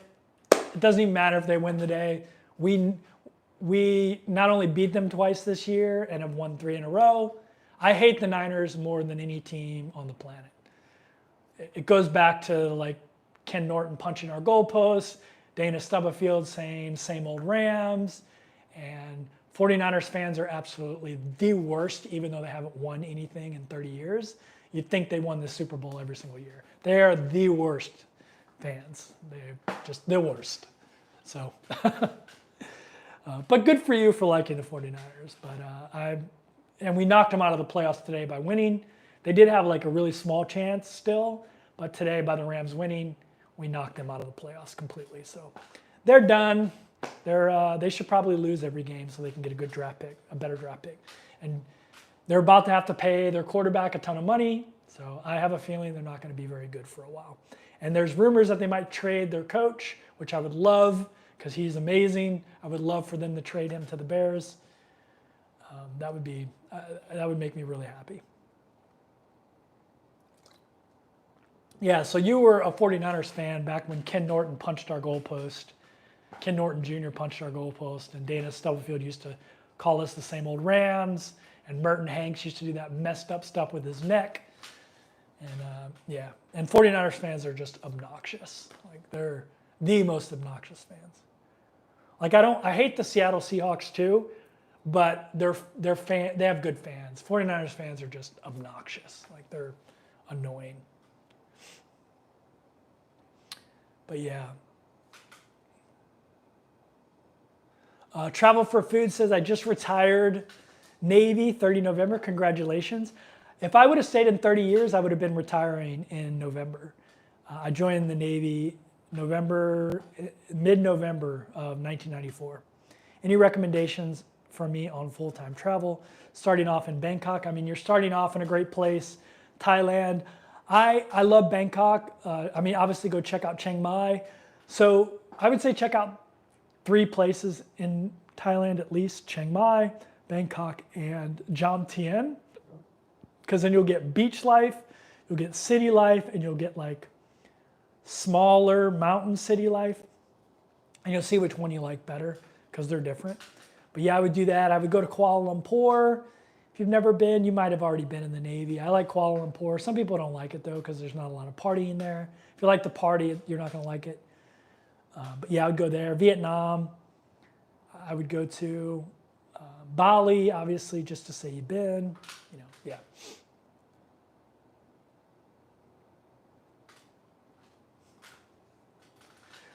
Simply says, on your Chase Sapphire, do you put rent, food? I put everything on my Chase Sapphire card. Anything I have to pay, I put on there. And each card gives me a certain amount of points for different categories. It's called the Chase Trifecta. There's all kinds of videos about it if you want to learn about it. But so I maximize my points that way. But yeah, I put everything on credit card. I live in Airbnbs or cruise ships, so that's my rent basically. So I put that on my credit card and I get max points for that because I get 3 points for travel. And so yeah. But yeah, that's how I built up so many points over the years. Is business class better than first class? Usually first class is better if you can find it, but most airlines don't have first class anymore. They have business class. But usually first class, if there's business class and first class is going to be better. But it's kind of used synonymously a lot as well on a lot of airlines now, business class and first class. But so sometimes they're the same thing. But if an airline has both, usually like first class, like the things you see on Qatar Airline where you have like your own room with a shower, like that's like first class now. Any tips for Maui? My Navy son is getting married there. Very cool, very cool. Congratulations to him. Maui. I mean, Maui is great for like hiking and mountain biking. They also have the black sand beaches, which is what they're really famous for. So go check out the black sand beaches. That would be my recommendation. Go check out the black sand beaches.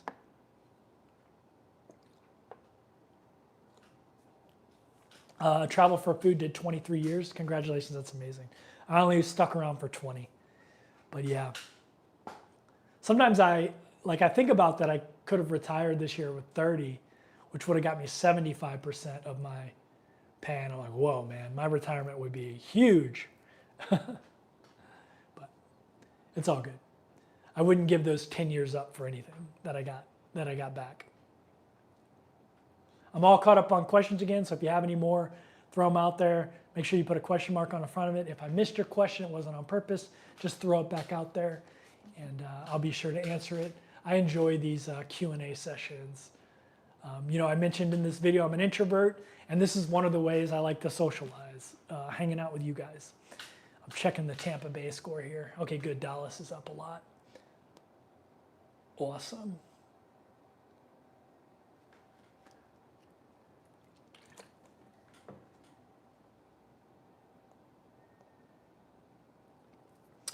I'm planning for a Mediterranean cruise in September on Royal Caribbean Voyager of the Seas. Your thoughts? I mean, Voyager of the Seas is one of the smaller ships, so that's awesome. That'll be amazing. If you haven't booked it already, I'm assuming you might be going Royal because you're loyal to Royal, but go to Cruise Plum and see what else they have on there. Other cruise lines that if you're not completely loyal to Royal. Now, if you're loyal to Royal, then yeah, because Royal Caribbean, I love their loyalty program. It is by far the best. But they don't have a whole lot of variation in itineraries like cruise lines like Princess, MSC, Holland America have. So just check out some of the other cruise lines, transatlantics, and even Norwegian. And you might find some better itineraries for even cheaper price. But Voyager of the Seas is a good ship. It's a smaller ship, which is what I like with Royal Caribbean because there's less like amusement park stuff. I spent like 2 months on Enchantment of the Seas, which is older than Voyager, but still a very similar type of ship. You'll like Voyager, it's a smaller ship, if you like smaller ships. Sandra says, I agree. Thanks to the book Simple Path of Wealth, I retired earlier than all my coworkers. Yeah. I mean, I credit Dave Ramsey, Total Money Makeover, and A Simple Path to Wealth wasn't out, but Peter Lynch's A Random Walk Through Wall Street and Warren Buffett's Snowball Effect, those are what I credit. But I think now, like when I recommend to people what to read if they're just getting into investing. It's a simple path to wealth, and build your base that way. Dallas is winning. That's a shocker. Yeah, whatever, you know. I mean, they have a good team. They just are a dysfunctional organization. Also, obnoxious fans. Not as bad as 49ers fans, but still pretty bad.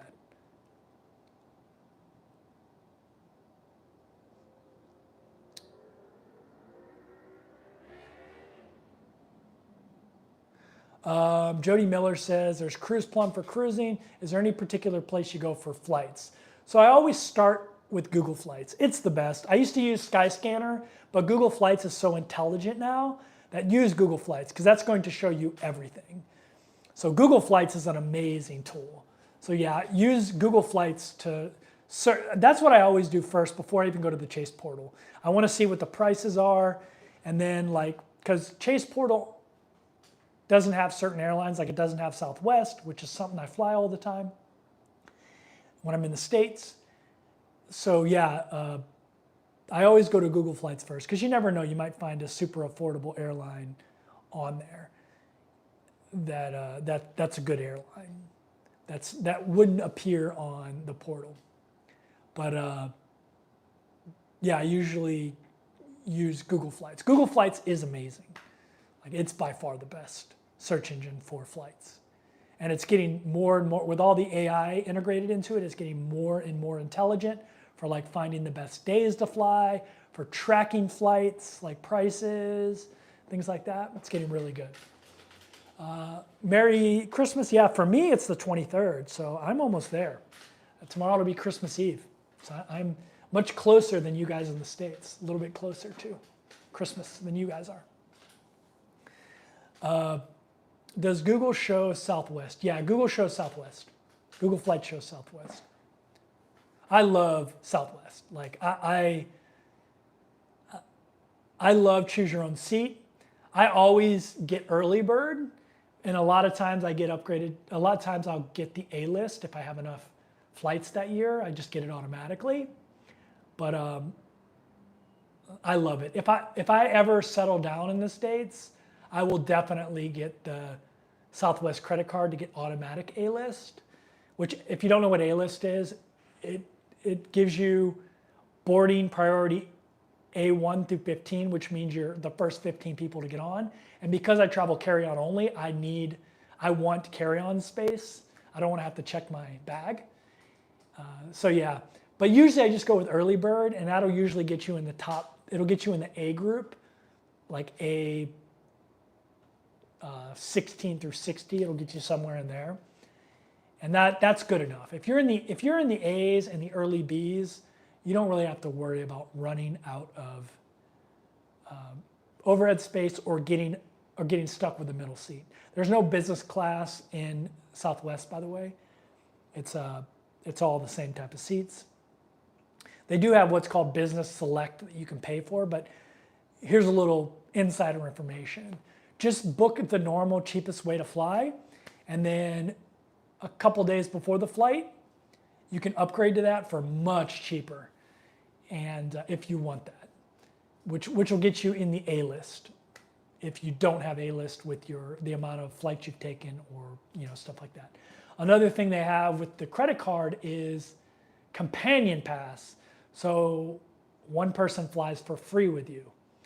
That's amazing. Like, how amazing is that? And now Southwest has direct flights to Kailua, Hawaii, and direct flights to Honolulu. And then they have some like down in South America as well now. So they're getting a lot more cooler stuff too. It used to just be continental United States, but now they have like flights directly to Kailua in Hawaii, or Kauai, not Kailua. Kailua is a town on Oahu. They have direct flights to Kauai, as well as Honolulu, which is amazing.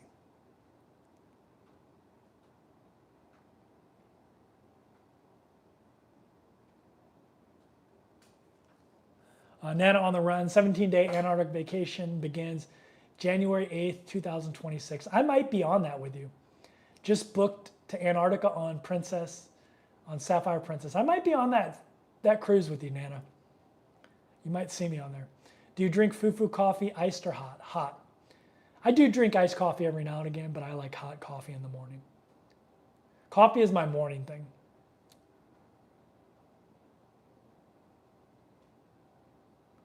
Cowboys get an extra home game when you play on the road against the Rams. Yeah, every team gets an extra home game against the Rams.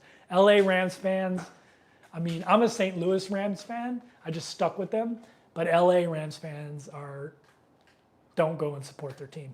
I've actually been toying with the thought of getting an Airbnb in LA within walking distance of the stadium during football season next year. So I might do that next year. You know, I haven't decided yet what I'm going to do, but I have thought just so I can go to every single home game to support them. Because I get tired of my team having to be on silent count at home every single game. Because there's always more fans from the other team than Rams fans. Captain Photon's in the house. What's going on, man? He said, my favorite cruises are to Alaska. Yeah, I love Alaskan cruising. I did remember, if you don't remember, I did 100 and something days Alaskan cruising last year on Ruby Princess. I love it. Do you have an updated packing list video? No, I need to make it. But if you go watch, well, no, it's different now. Yeah, I need to make an updated packing video. No, you know what? I made one on a cruise ship. So it's pretty up to date, that one that's out there. Where in the Philippines have you been? Right now, just Manila. So this time to the Philippines. Jody says, do you know anything about GoPro Hero 11? Would you recommend it? I don't know anything about GoPro. I just use my iPhone.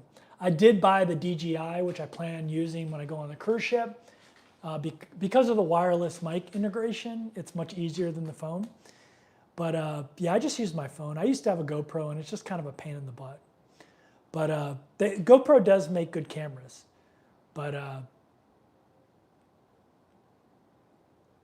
yeah, I'm sure GoPro would be great for landscape. Although, I mean, you just shoot wide angle on an iPhone.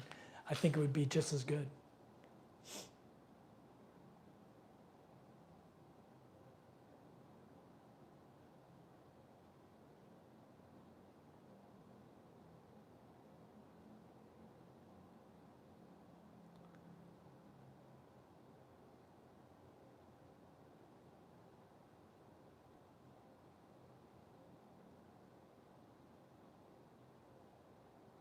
I found a dividend check from Dean Witter from 1986. What are the odds that I still get that money? I mean, I would contact the company's investor relations, and you know that it could still be sitting somewhere. Maybe it got dripped into more shares. You have some shares sitting somewhere. But yeah, I would contact whatever the investor relations is. I don't know if Dean Witter still exists anymore, but someone probably took them over.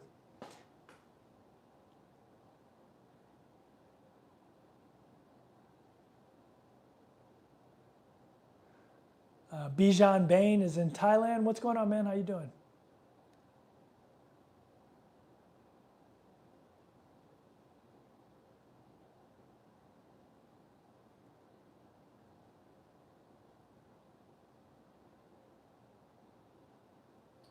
Will everything be shut down there for Christmas? No. They just, like, I think maybe Christmas Day, maybe, I don't know, to be honest with you. But they celebrate the heck out of Christmas here. So I know there'll be Christmas markets all over BGC for sure. I guarantee you that. Nobody celebrates Christmas like the Philippines. Nobody. What's your favorite activities while cruising? What's my favorite activities? I love trivia. I'm very boring. I'm a very boring person. Yeah, I love trivia on board the cruise ship. I get up every morning and walk like 10 to 20,000 steps. So I love my morning walks on a cruise ship. And to be honest with you, I just love sitting out in a lounge chair, drinking coffee in the morning, watching the ocean. I'm very boring. Do you have a fitness tracker? Yeah, I have an Apple Watch that tracks my steps.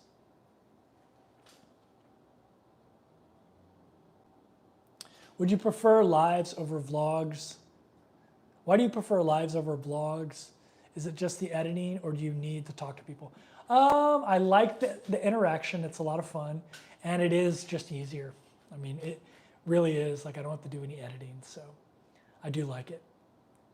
I make a lot more money off edited videos because just the way they run commercials on them and the pricing and everything.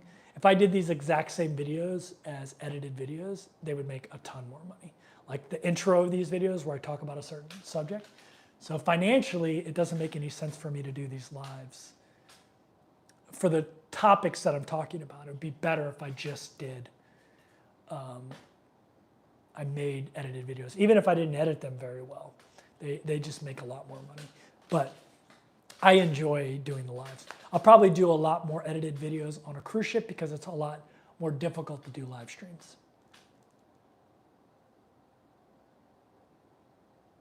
Are you tired of the Philippines? No, I love it here. I mean, I could definitely see BGC being a home base or spending multiple months here a year. I love it here. It's so relaxing and it's just a really nice place. It's safe. There's a bazillion different styles of food to get. I just really like it. Everything's at your fingertips here. There's a lot of great condos like the one I'm in now. It's great.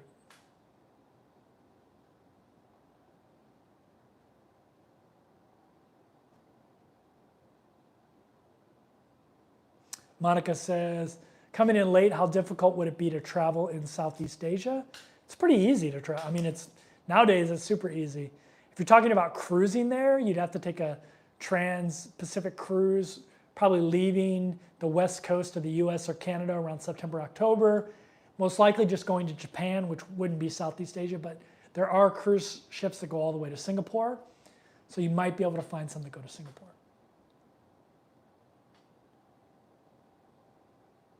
My mother was Dean Witter's secretary back in the day. That's very cool.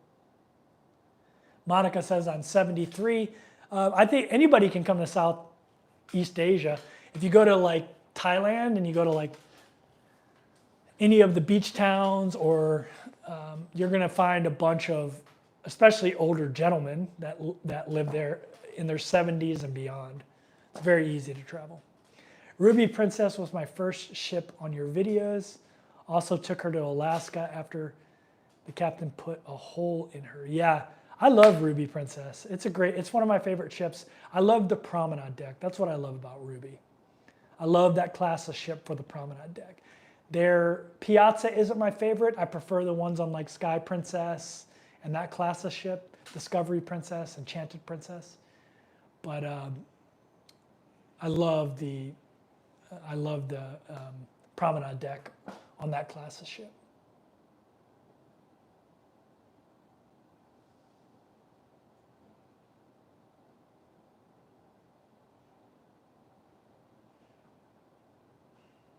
Do you see casino deals coming up for Antarctica on Princess Ever? Yeah, all the time. I mean, I can book any cruise that's under 20 days on a casino deal at the moment. Any cruise ship, any cruise, including the Antarctic ones.